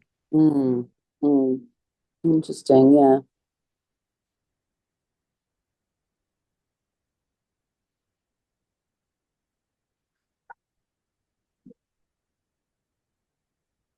Yeah. I wonder if there could ever be a relationship that's fully worked out. In other words, there's still, I go back there and I still help out with the kids and I try to bring my love and joy and everything Yeah, and with all the members of my family, but there's a lot of stuff that's unspoken and I wonder if speaking and opening up could resolve it, or if that's just the people that they are, and you just have to accept and move on. And I wonder if there could be any relationship where things could always be opened when there's hurt or whatever, or maybe some things you just have to overlook and keep your mouth shut. But I feel it kind of closes the heart a little bit. So I don't know. yeah.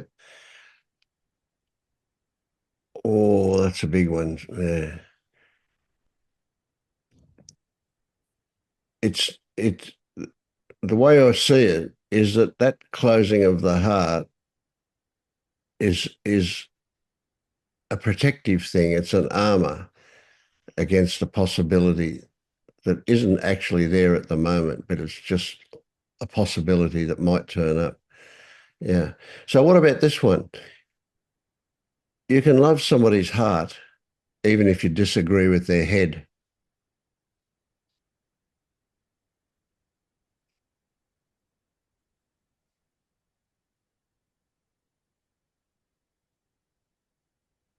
It's not so much the head, it's the behaviors. And the behaviors over many, many years. Yeah, It yeah, takes sure. its toll. I keep going back and I keep saying, "Hi, sweetheart," and that's where I kind of one time hate myself, and it also love myself because I'm always being the bigger person. Hmm. But on the other hand, and coming and trying to be in like love, but it's also like, do I have no Yeah, self-respect, woman? yeah. Like, what's wrong with you? Okay. Yeah. So what comes up here is the conflict that turns up because what you're trying to do is live up to an image you've got of what's good.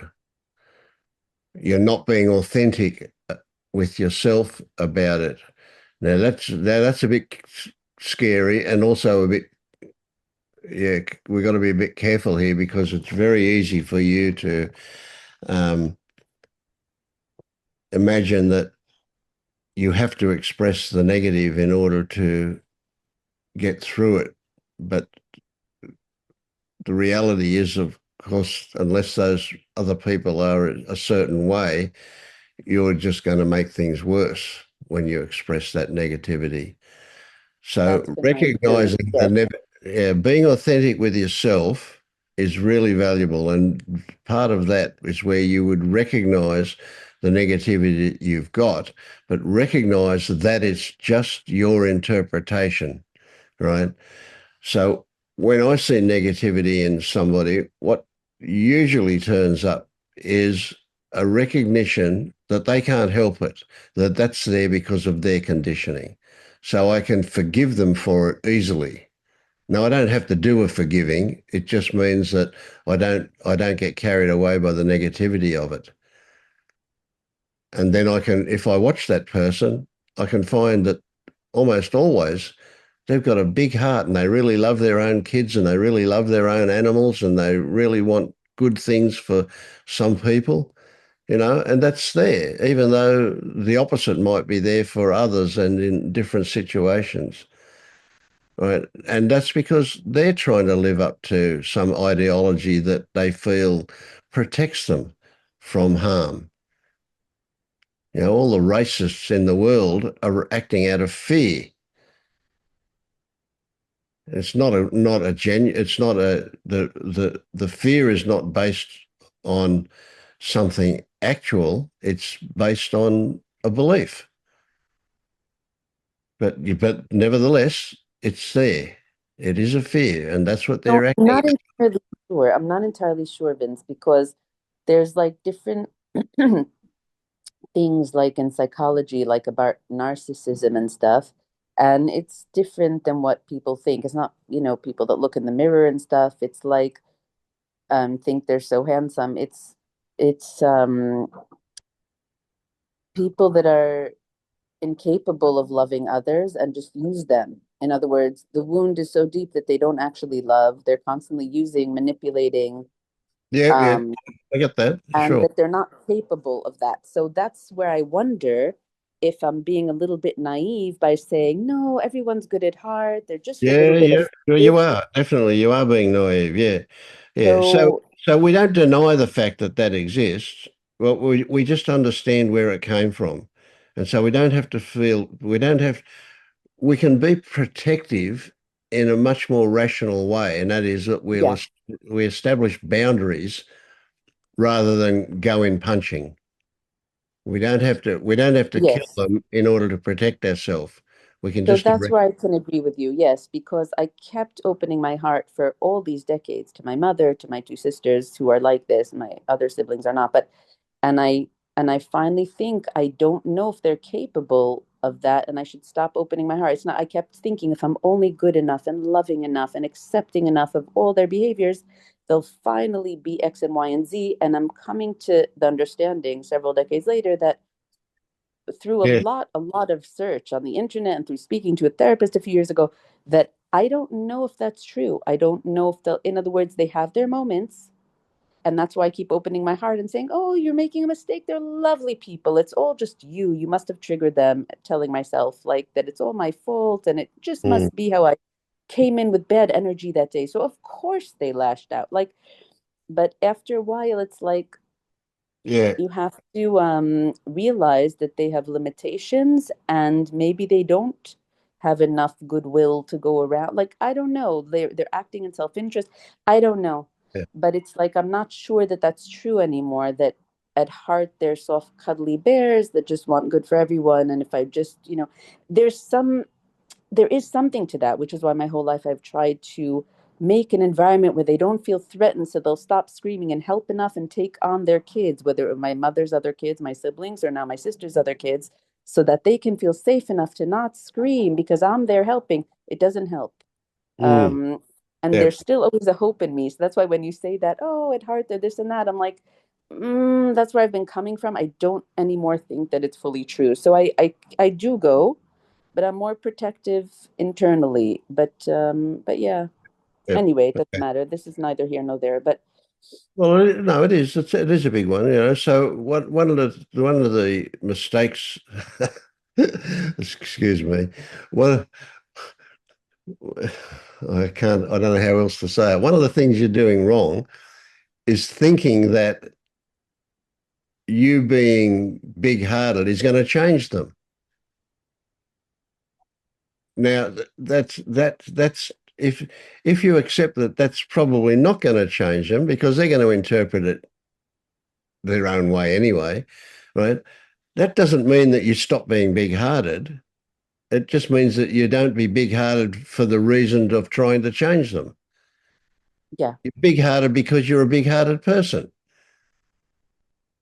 Right now, you're not in control of the results of that. You're not in control of them. You can't change them, especially if they don't want to be changed, or if they don't know about it, or if they don't seek help.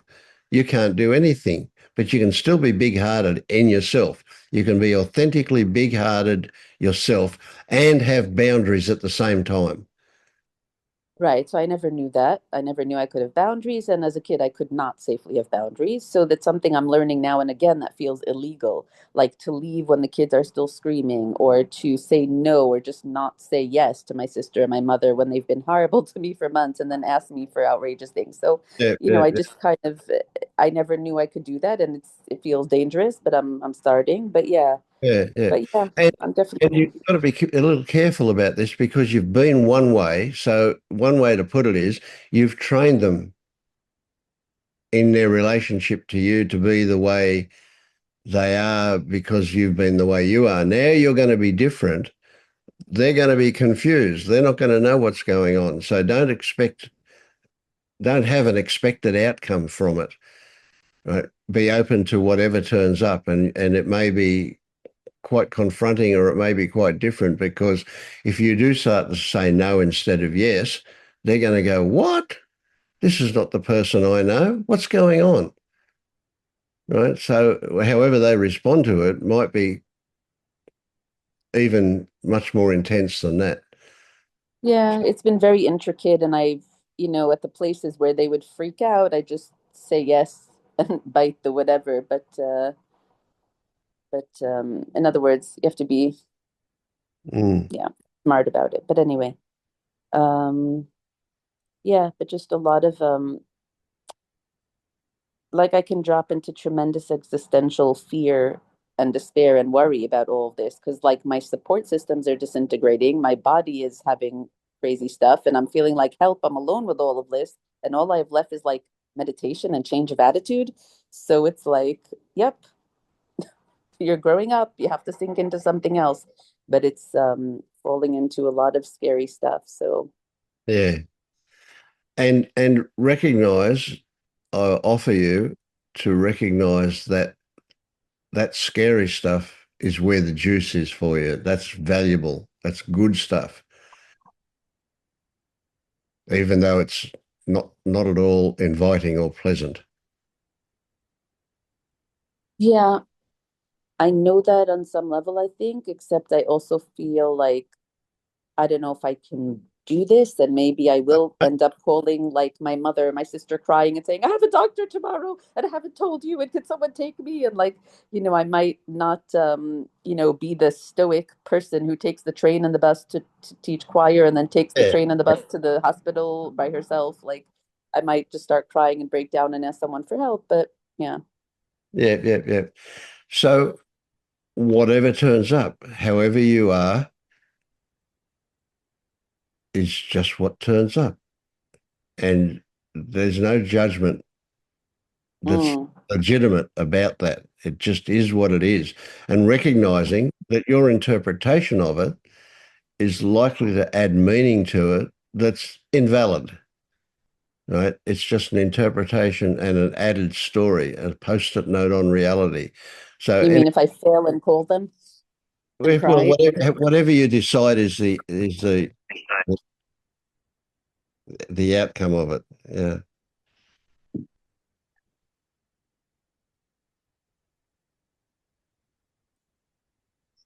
I guess it's more like, sorry, you're going to say something? No, I heard a voice somewhere though. I don't know whose it was. Oh, mm,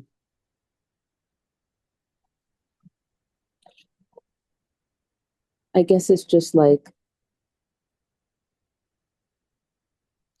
a fear. Like, if I can really do this and if I can really grow up and be a mature adult, and a person who makes decisions and can just be sane and rational and regulated and not like a crazy hysterical mess who's dependent. And also if I can handle what is coming to me. I don't know what God or the universe has in store, and it's scary to Mm. face that, the person who's alone, like as a person. I don't know if I can handle. And Yeah. because my old stuff has been to spiral, and I don't know if my system can hold up. My nervous system, my brain, my emotions, my mental, my psychological, my energy. I don't know if I'm a person who can do that, who can face life and be like, yeah, nothing to it. Traveling today to this, making a decision about health. Oh, nothing to it. Have to change apartment. Oh, found another place, smaller jackhammer. Like, I don't know if I can be that. Like, I Yeah. want to, but maybe part of me doesn't want to, because then that precludes connection. In other words, if I'm not needy and dependent, then maybe there's no draw to find people. I don't know. I don't know. It's such a paradigm shift. It's such a change to not collapse in a heap and to be a person. And I don't know if my system can do that. I don't know if I could stand on my own 2 feet. Right. That's all. Yeah.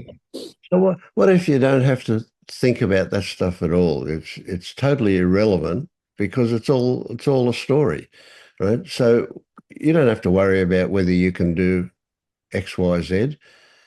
Just wait and see. It'll happen or not happen. Full stop. No need to go any further. Hmm. And when it Hmm. does happen, you can also recognize that it happened and it wasn't a conscious doing on your part. Now, the whole point is you can beat yourself up forever about what might become the future. And then you can wait and see what the future presents. Hmm. And if you're waiting and But seeing, you don't wait with expectations. Or if you have expectations, you recognize that they're just expectations and they don't have any inherent weight. They're just there as a story. Now, am I being sorry? Go on. no, you go, you go. I guess just there's this like fear of like the future will be horrible, and I'm just being naive to pretend that it isn't. Okay, You know so what I stop, mean? stop. All right, so there you go. Because of That's my what. health, my personality, my psychology, my aloneness, my Yeah, state in every don't have aspect of to life. worry about why, right? That is what's there, right? There is this fear that dot dot dot. Okay, that's what's there. There's no issues. That's what is that. Let's not worry about the validity of the story. Just recognize that it is a story. That fear is based on a story. It might or might not turn out that way, but you don't know. On the other hand, But have you heard of this concept of a self-fulfilling prophecy? I'll bet you is there's a that lot really a out of thing? that in it. Eh? Is that really a thing? Absolutely.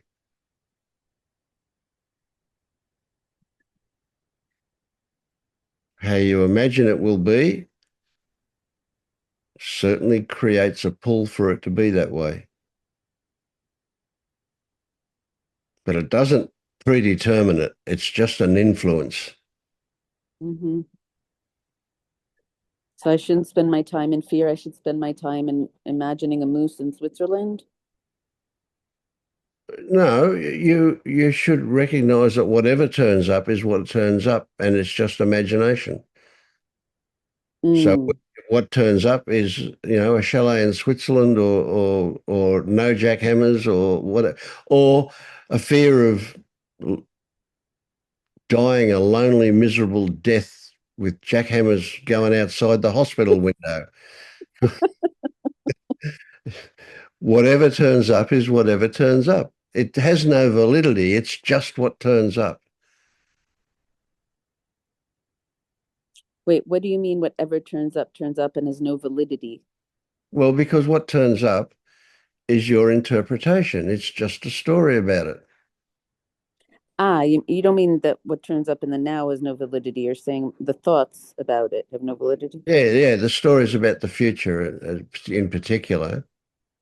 But am I being naive to say that? Or like, look, you have illness, you're not married, you're this and that. Like, don't be Yeah, naive. just giving yourself reasons to say that these stories have got validity. That's all.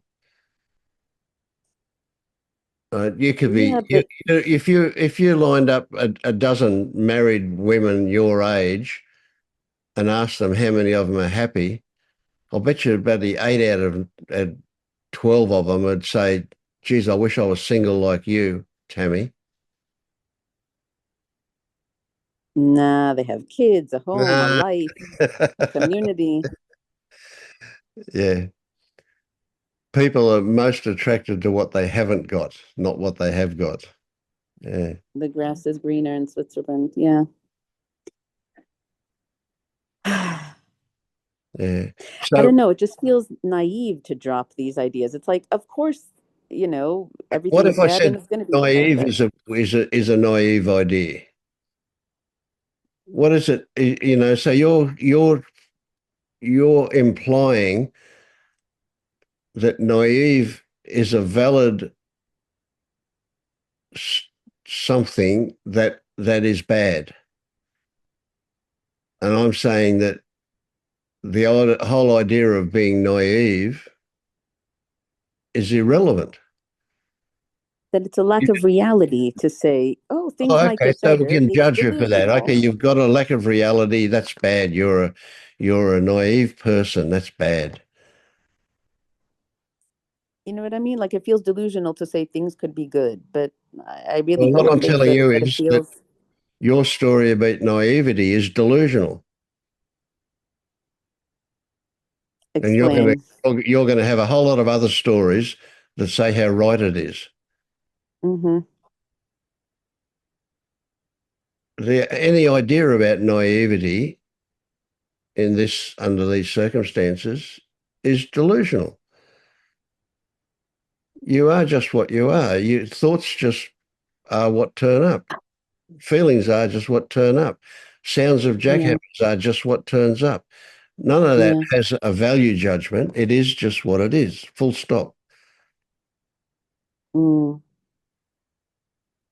So when you say, is it naive? Right? And then you run through a whole lot of stories that you add to that one about naivety that give it justification, that say it's right. Well, can one story make another story right? Now, there is a point where naivety is something actual, but then we start talking about what is the actual details of this. And we're not talking about naivety. We're very quickly talking about denial. Yeah. It Exactly. becomes another thing. Yeah. That's what I mean, I guess. Yeah. Am I in denial? That's exactly what I mean. Yeah. Mm. Well, you can ask yourself, are you in denial? And your body will answer straight away. Here's a perfect example of a body yes and a body no. Now, the body will give you what it believes to be an accurate answer every time, but it can be based on stories too. So you've got to be a bit careful about it.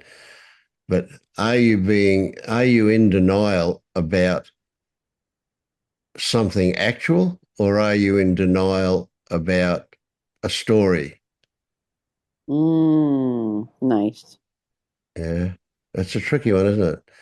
Yes.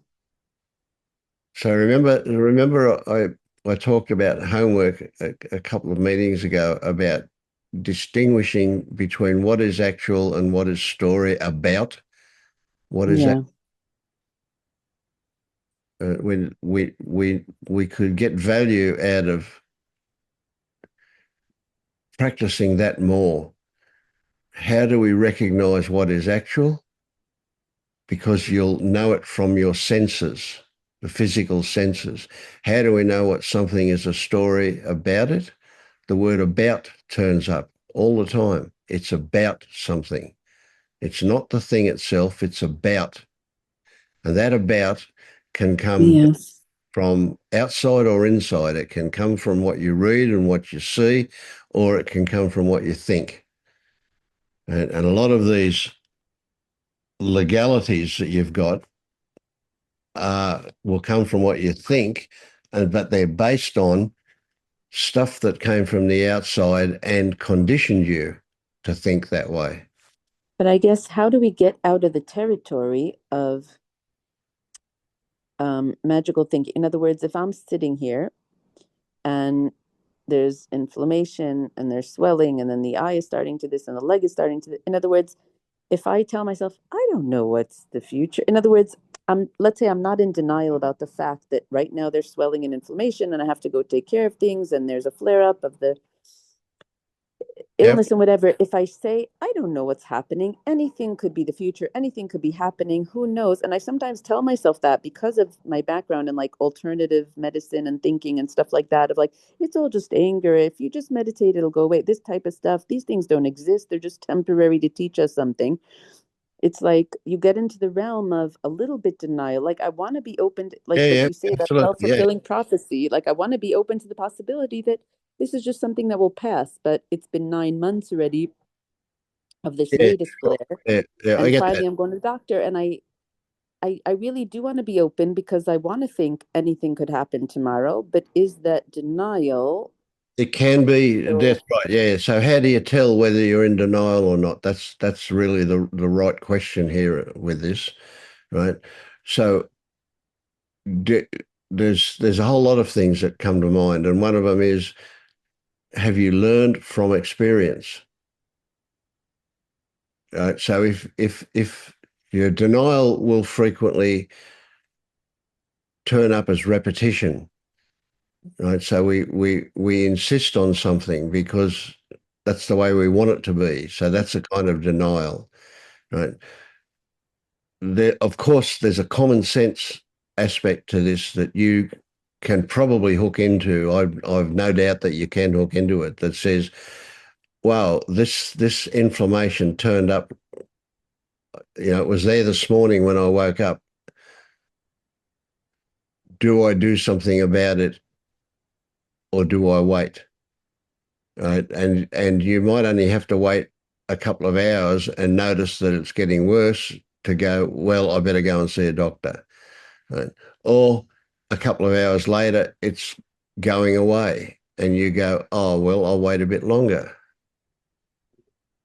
And then it goes away and it might come back, in which case you go, it's returned. Maybe I better see what's going on with that. So I recognize that traditional so I guess medicine has good diagnostic tools for things. They may not come to great conclusions, but they can diagnose things. right. And the question is, if I look at it long term, is there any chance that I could get better for good? You know what I mean? Like, or is Well, that denial? well, that's about Same as thing good as as me saying, is there because any chance that I'll never die? it's more like, is there any chance my life could get better on all the meta things, that I could find good relationships, that I could be happy, that I could be more stable in my psychology, that my health could improve? Or is that a fantasy? But Look, I'm optimistic about all of those things for you, but I yeah, recognize it's that my optimism is what I want to happen,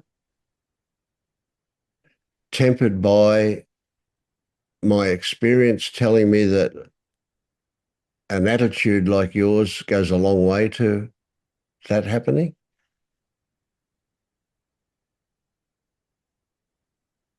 and a clear seeing that a whole lot of the things in the road of that can be fixed.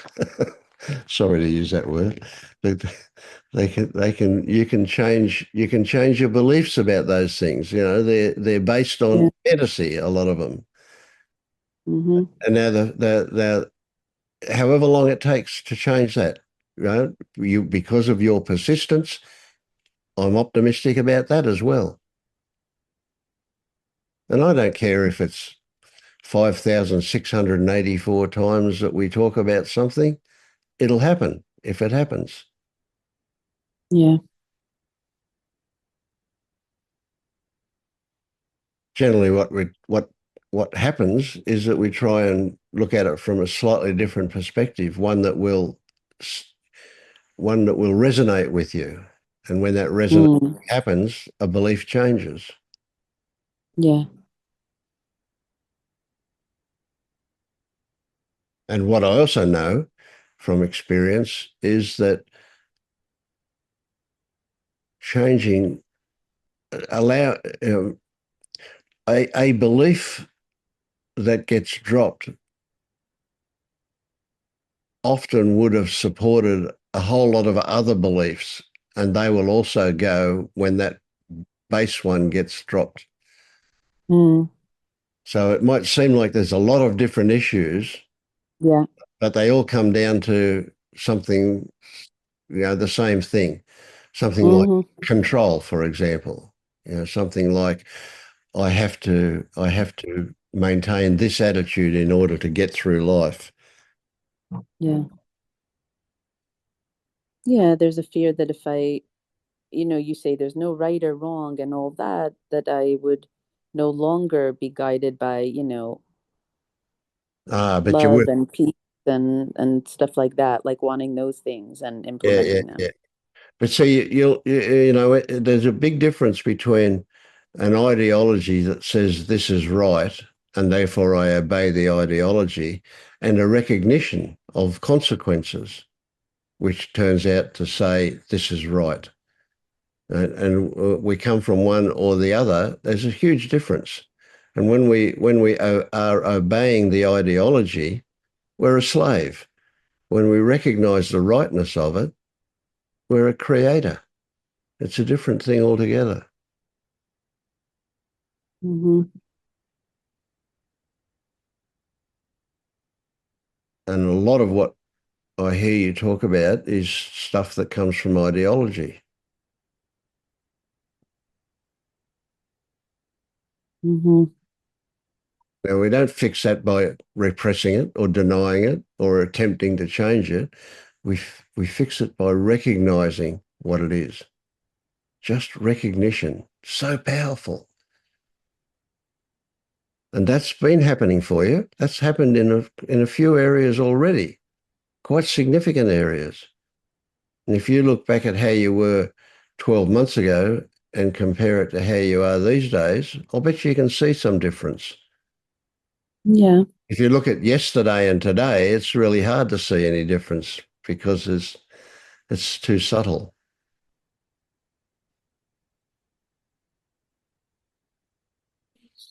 Well, there's definitely some more acceptance at times and sinking into what is and stuff like that.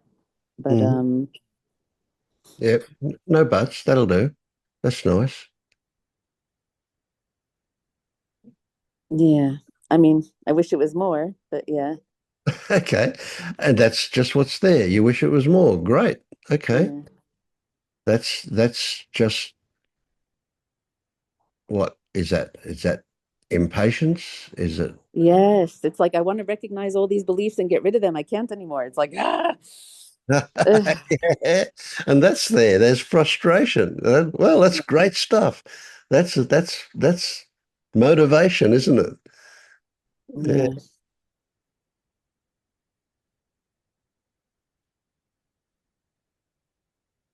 And reaching the limit of the pain and the jackhammer. So I think that's part of that, what that was. But Mm. um, all right. So what do you say is homework? Like, Yeah, well, I've said the word ideology a lot today, and so maybe that's ideology is a belief that's arrived and presents itself as a story. So recognizing where you have ideology as compared to how a computer would describe what actually is present. And that computer is your physical senses. So your physical senses, and even here is a bit tricky because we can take a feeling and give it meaning so easily. But so what we're trying to do is describe what the physical senses are stimulated by in an objective way, and that's what is actual. And then all of the other stuff are stories about whatever. So if I think, oh my God, I'm alone, and then I cry, so we just look at the tears or at the crying and sense into that kind of thing. Yeah, yeah, yeah.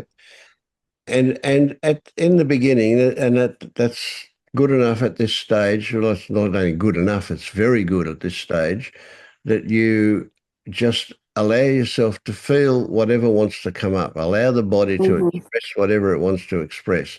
Right now, Mm-hmm. the fact that you're saying "I'm alone" can be taken as a story, as an ideology, right? Which Mm-hmm. immediately shines a light on the stories that are attached to it, like how it could be different, etc. Right?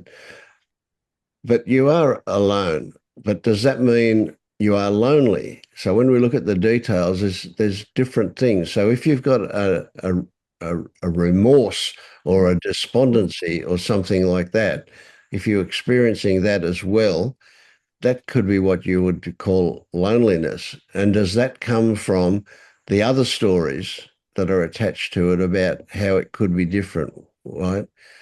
So in your mind, you've got this magical, mythical person who might be your husband and be a wonderful fulfilling of your life for you. Believe me, they don't exist. But but you've got that person because they've all got their own problems, haven't they? Every one of them. Uh, so and really, what There's it's no about. one that has this all worked out. Well, nobody's got it all worked out, Mm. including me. I certainly haven't got it all worked out. So nobody has. Mm. Maybe some mythical person has, but anyway, yeah.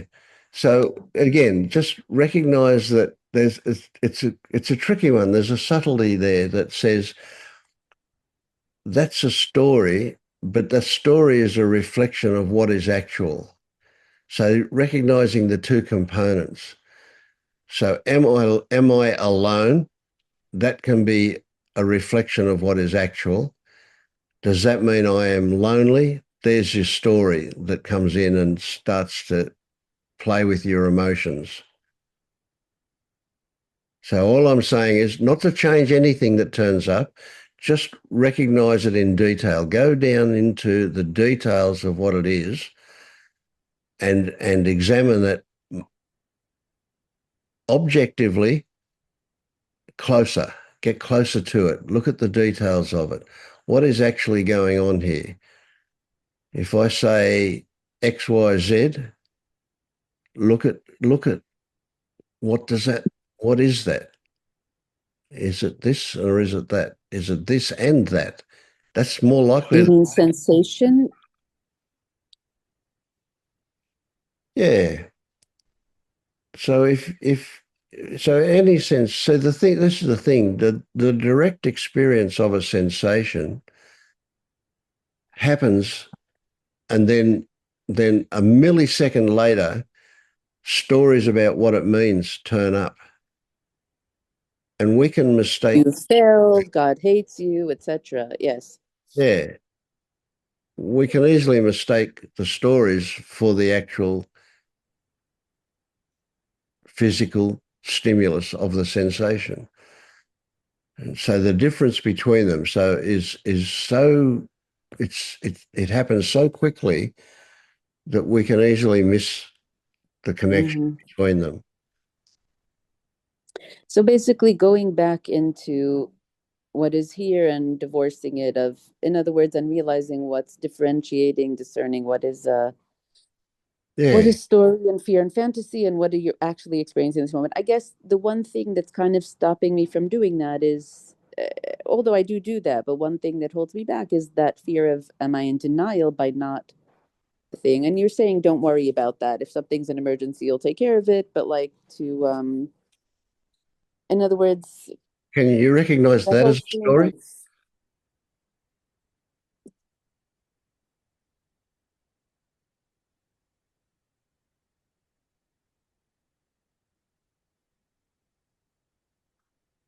So you could say that being in denial is actual, but how are you going to know that you're in denial using your physical senses?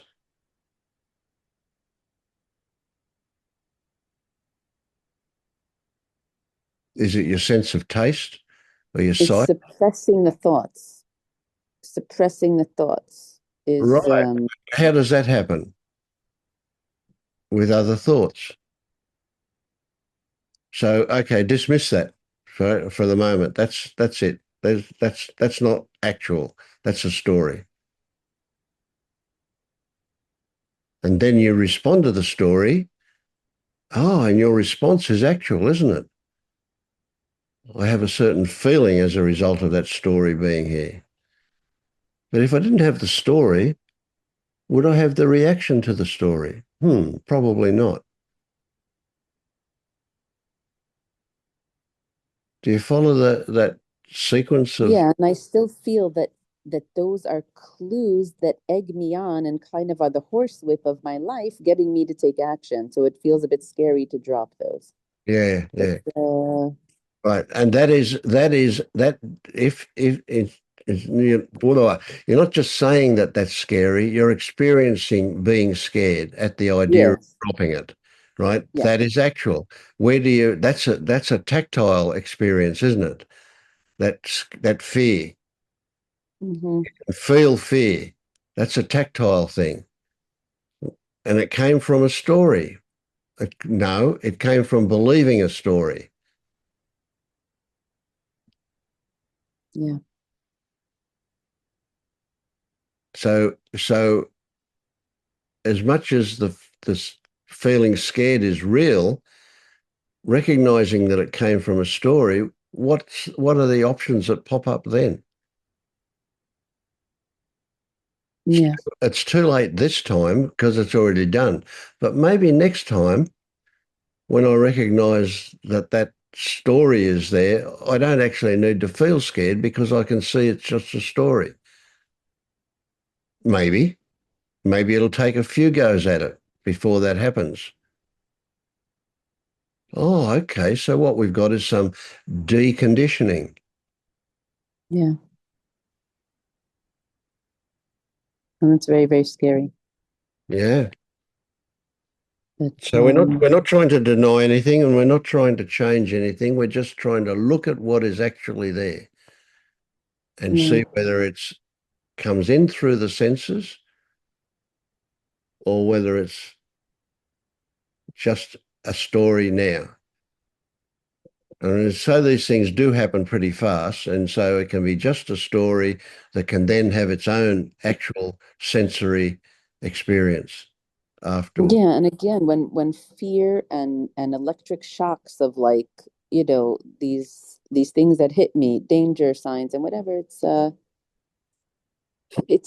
an act of courage or of bravery to pause, to let that go, and not to in other words, to say maybe my life doesn't need to be ruled like I'm constantly getting whipped or shocked. In other words, can I not? It seems scary because that seems to be the danger and alert system that prods me and keeps me away from danger. So letting that go Yeah. feels like, are Yeah. you crazy, Vince? Like, what are you talking about? But Right. but Yeah. yeah, Here's a good one. Recognize that the idea of letting it go is just an idea. Your senses are not telling you anything about letting it go, are they? So you can't What? let it go. It's there or it's not there. Hmm. It feels like a choice between contraction or not, between following the thought or not. Like, Hmm. But that will happen. What happens is what we're looking at rather than can we do it differently. yeah. See, there's a wonderful acceptance that turns up when we recognize that we don't have control, that what turns up is there and that's it, full stop. It's just there. And then hang on, whoa, what I think it is just my interpretation. So it gets to the point where I'm not even sure what is actually there. I just know I've got an interpretation. Oh, and then I respond to that interpretation. So you can see Yeah. that's a tumbleweed, isn't it? We just get blown along by the wind of these things because we have we have a reaction and then we have a thought about the reaction and then we react to that thought and then we have another reaction to that thought and then we just go on and on and on and on and on. But how far can I take that? If I go to the doctor in 2 weeks and he says you have X, is that just his interpretation or is that reality?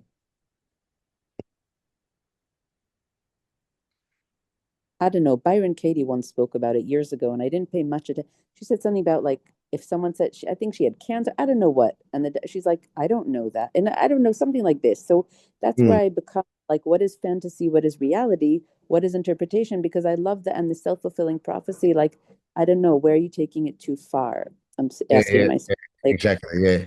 So it gets tricky, but there's a definite learning involved in this, right? So, sure, it's going to be the doctor's interpretation, but you can give his interpretation more weight because of his experience, because he's seen many people and his treatment of those things has worked, presumably. mm-hmm, And so consequently you can give more weight to that. But you would try it and see what happens. And mm-hmm, then you would learn from your experience about that was appropriate. It was appropriate to take antibiotics, right? Or it was appropriate to rest the leg that had swelling. You learn from these things. mm-hmm, And that's really what this whole thing is about. It's a constant learning, isn't it? mm-hmm. But we don't ever graduate from this class of learning. We're constantly learning forever and ever and ever. I guess because part of me has this fantasy of like, if I just don't listen to the exact words, but try to get the idea. Like, if I just perfect myself, then my mother will be X, my body will be X. In other words, I kind of think if I just meditate, if I just this, if I just that, if I just let go of beliefs, if I just work somehow and keep on growing and understanding and whatever, maybe all of this could Yeah. Okay. Well, improve. you'll lose that arrogance one day that says if I do this, then that will be the result. If I'm loving, then she'll become different. If I'm this, then other people, other experience. We don't know. We've got no idea. I guess I'm just asking, because what you're saying about the self-fulfilling prophecy and what you're saying about healing your own stuff, it's like there are these things of spontaneous remissions. There are these things. And Sure. so I guess it gets confusing for me of like, do I work in that direction of trying to put myself in a state where that might happen? You know what I mean? Or is that like Yeah. Well, ridiculous I think direction? you can I do don't know both. if I'm being Yeah. clear about my question. I keep on repeating in different ways, but Yeah, that's fine. That's fine. There's no problems there. Yeah. It's a learning thing. What turns up is what turns up, and we try things and we learn from them, and we don't learn from them, and we repeat them, or we repeat a version of it until we do learn it, and then eventually it's a non-issue, and we move on to the next thing, or the next thing was happening in parallel. Who knows? But yeah. I guess I'm not sure if you're getting my, like, if I'm getting across my question, like, Yeah, just keep trying. Try it again. just about something about, like, when you went and you did your stuff for 2 months and then stuff cleared up. And so I hold both. I hold both. You need to work on the human plane, and then on the other hand, maybe it's all just up for grab. Like, everything can be changed in reality with a change of state or belief or something. And so it's Yeah, yeah, I get it. I get it. And because we don't know, let's do the best we can. yeah. Not that we'd ever do anything other than the best we can. Yeah. Yeah. And that's where my whole questions today about, like, what is denial? What is this? What is that? It's that's what I'm saying. It's like, can this be changed in a way that would be considered,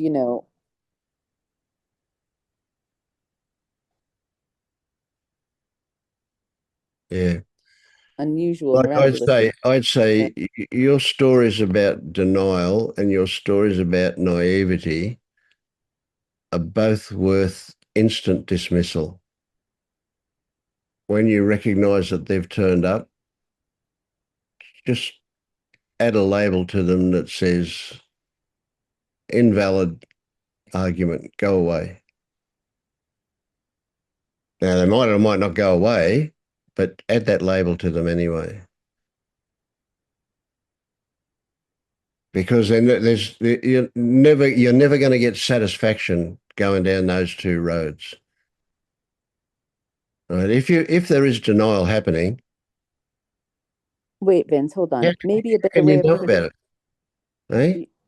there's nothing I could do about it. Yeah, I hear you. I Well, you guess can't maybe even a know if there's actual denial, can you? Because if there is denial, it's at a subconscious level. So how can you possibly know about it? You can't. So don't worry about it. There might or might not be denial. It's irrelevant because you can't know.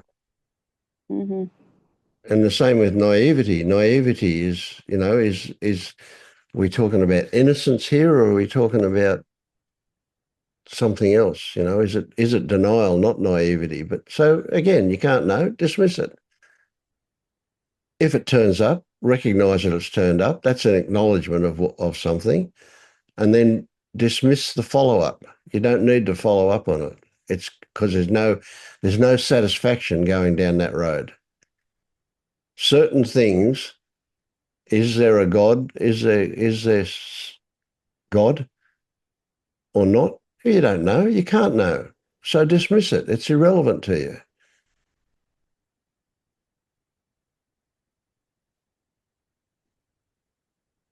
In other words, don't think about things I can't know. I guess maybe a different way of putting it would be, what should be my attitude towards this health stuff? Just like, I can't, in I'd other words, say at this stage, because you've got a lot of stuff under your belt, you've done a lot of research, and you've seen things from many angles. I actually applaud loudly the fact that you've looked at it from an alternative point of view as well as the traditional, right? I would say you just be open to all possibilities. hmm I had an interesting experience today, and this was, I had on the back of my left knee, behind my knee in the crease there, when you fold your leg up, I had a, a growth of some kind that turned up there, and it was itchy. And I scratched it and it bled, and I went, oh, I wonder if this is a skin cancer. And so so I eventually got around. It took me probably 3 or 4 weeks to get around to making an appointment with a skin cancer doctor. And I went and saw that skin cancer doctor today. And when I said, I've got this thing behind my knee, and she said, where is it? And it wasn't there anymore. It had gone. I don't Uh, know, Vince, you're a magical person. I don't know what happened. I don't know what happened, but But, you know, what I'm saying is we can't know these things. We can think, oh, yeah, definitely, I've got skin cancer, I'm going to die. I've got melanoma, it must have spread by now. We can have all of these stories and get really, really uptight about them. Or we can go, oh, well, I'll just make an appointment with the skin doctor and forget about it Yeah. until I see her. Yeah. Yeah. Yeah. We don't know the outcome. Got no idea. I'm 80 years old next year. How long am I going Hmm. to live? Am I going to live until I'm 90 or 100? Or am I going to die before I reach 80? I've got no idea. Do you think you know what happens after death? No idea. That's potentially an exciting adventure. Mm. If I know about it and if I don't know about it, who cares? Who knows? Hmm. I've got no idea. I don't know whether I'm going to live for another 1 year, even that, or 10 years, 20 years. Wow. Am I going to live to be 100? Hmm. If I think, am I going to live to be 110? Well, that gets pretty slim pickings, doesn't it? And 120, nah, not much chance of that. So, so somewhere in the near future, what could be the near future, I'm going to die. How am I going to die? Am I going to die? My father-in-law used to say, I just want to wake up dead. Well, I thought that's a good way to go, isn't it? I can die in my sleep and not know about the fact that I've died. Or I can, like my sister-in-law, and get cancer and spend the next 2 years of my life having chemotherapy and going downhill until I eventually die and be miserable about the whole thing. I have no idea how it's going to happen. Hmm. Am I going to sit here and obsess about it?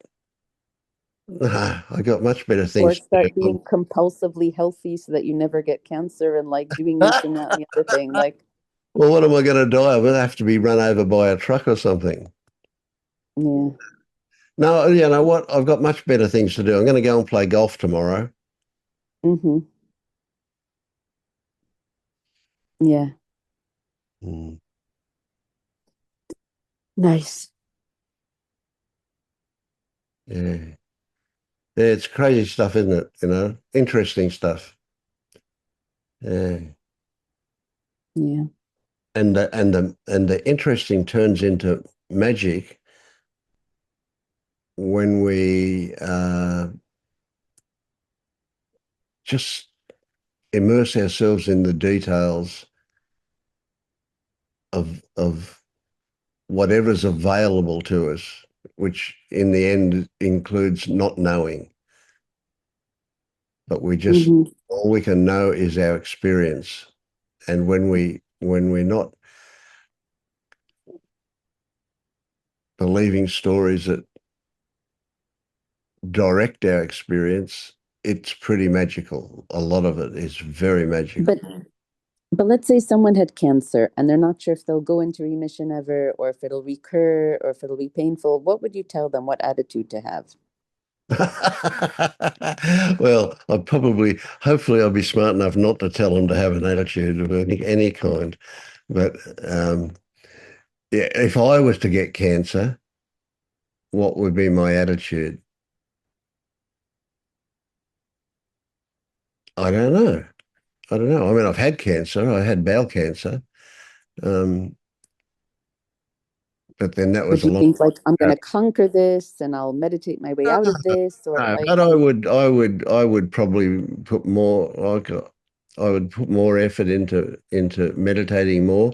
I would definitely fast a lot more. I haven't mhm, fasted for a while, and that was something. So a good 72-hour fast gets your immune system going again. So that I would do that, and I would do things that I would imagine would be beneficial to healing. But I wouldn't bet the bank on whether it worked or not, because things are going to be what the things are.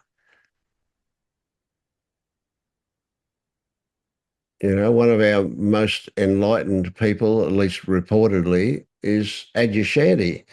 And years after, he ended up not teaching because of the physical things that he was going through.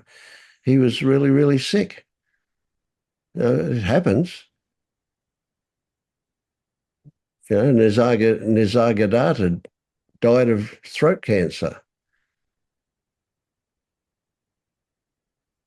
So would you imagine was their attitude every day? Like I have no idea. Yeah, like not worrying, not being in fear, not be like, I don't know. I imagined that was the case for them. Yeah, for sure. Yeah. See, I can't imagine that I would worry. I'm not saying I wouldn't. I'm just saying I can't imagine that I wouldn't. I wouldn't worry because I can see quite clearly that worrying not only doesn't achieve anything positive, but it actually does contribute to negative stuff because Mm, I fill my body with stress hormones if I worry. Why would I do that on purpose? mm, Not that I can control these things, but because I can see that clearly, I'm mhm, imagining that I wouldn't worry. But, maybe I will. Who knows? mhm.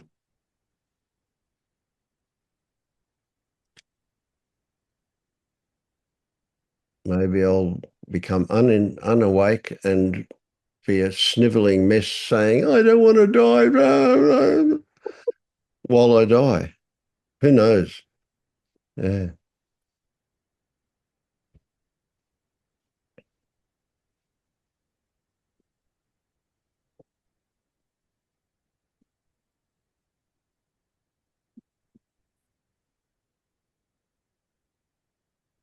Yeah, it's weird. It's weird, isn't it? I played golf on Tuesday, yesterday, and I played one of the worst games I've ever played. Yet at the same time, I hit two of the best drives I've ever hit in my whole life. Hmm. Yeah, that's just crazy, isn't it? Amazing. Yeah. And yet, out of all the other vets that played, there was 25 of us, and I was the fifth worst out of the whole lot. Hmm. Was I worried? No, I actually won a golf ball for hitting the longest drive. Mhm. Nice. It's crazy, isn't it? Life's like that. It can present opposite things at the same time, seeming contradictions. But, I might have played a shitty game when it came to the score, but I had fun. I enjoyed it. I learned a few things as well. That's also fun. Well, you hit a record 2 balls, so that also fun. Yeah, it was great. Yeah.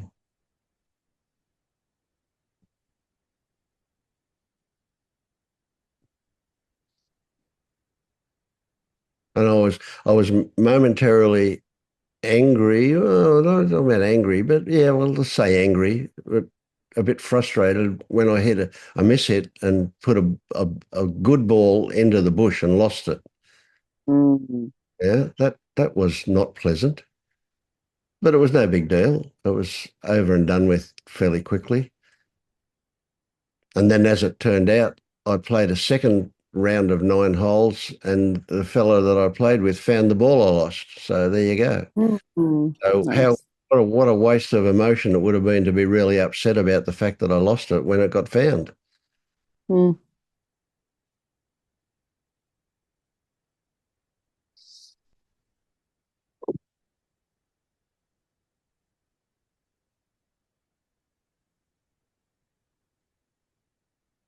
Mm. All right. Well, I'm going to go and spend a bit of time with my wife before bed. We've got about another hour before bedtime. Uh, Thank you. That's nice. Yeah. Thanks so much. Good to see you guys. Thanks so much, Vince. Thank you. Thank you, Tammy. Thank you again, Vince. Have a good night. Okay. Good on. I'll see you later. See you soon.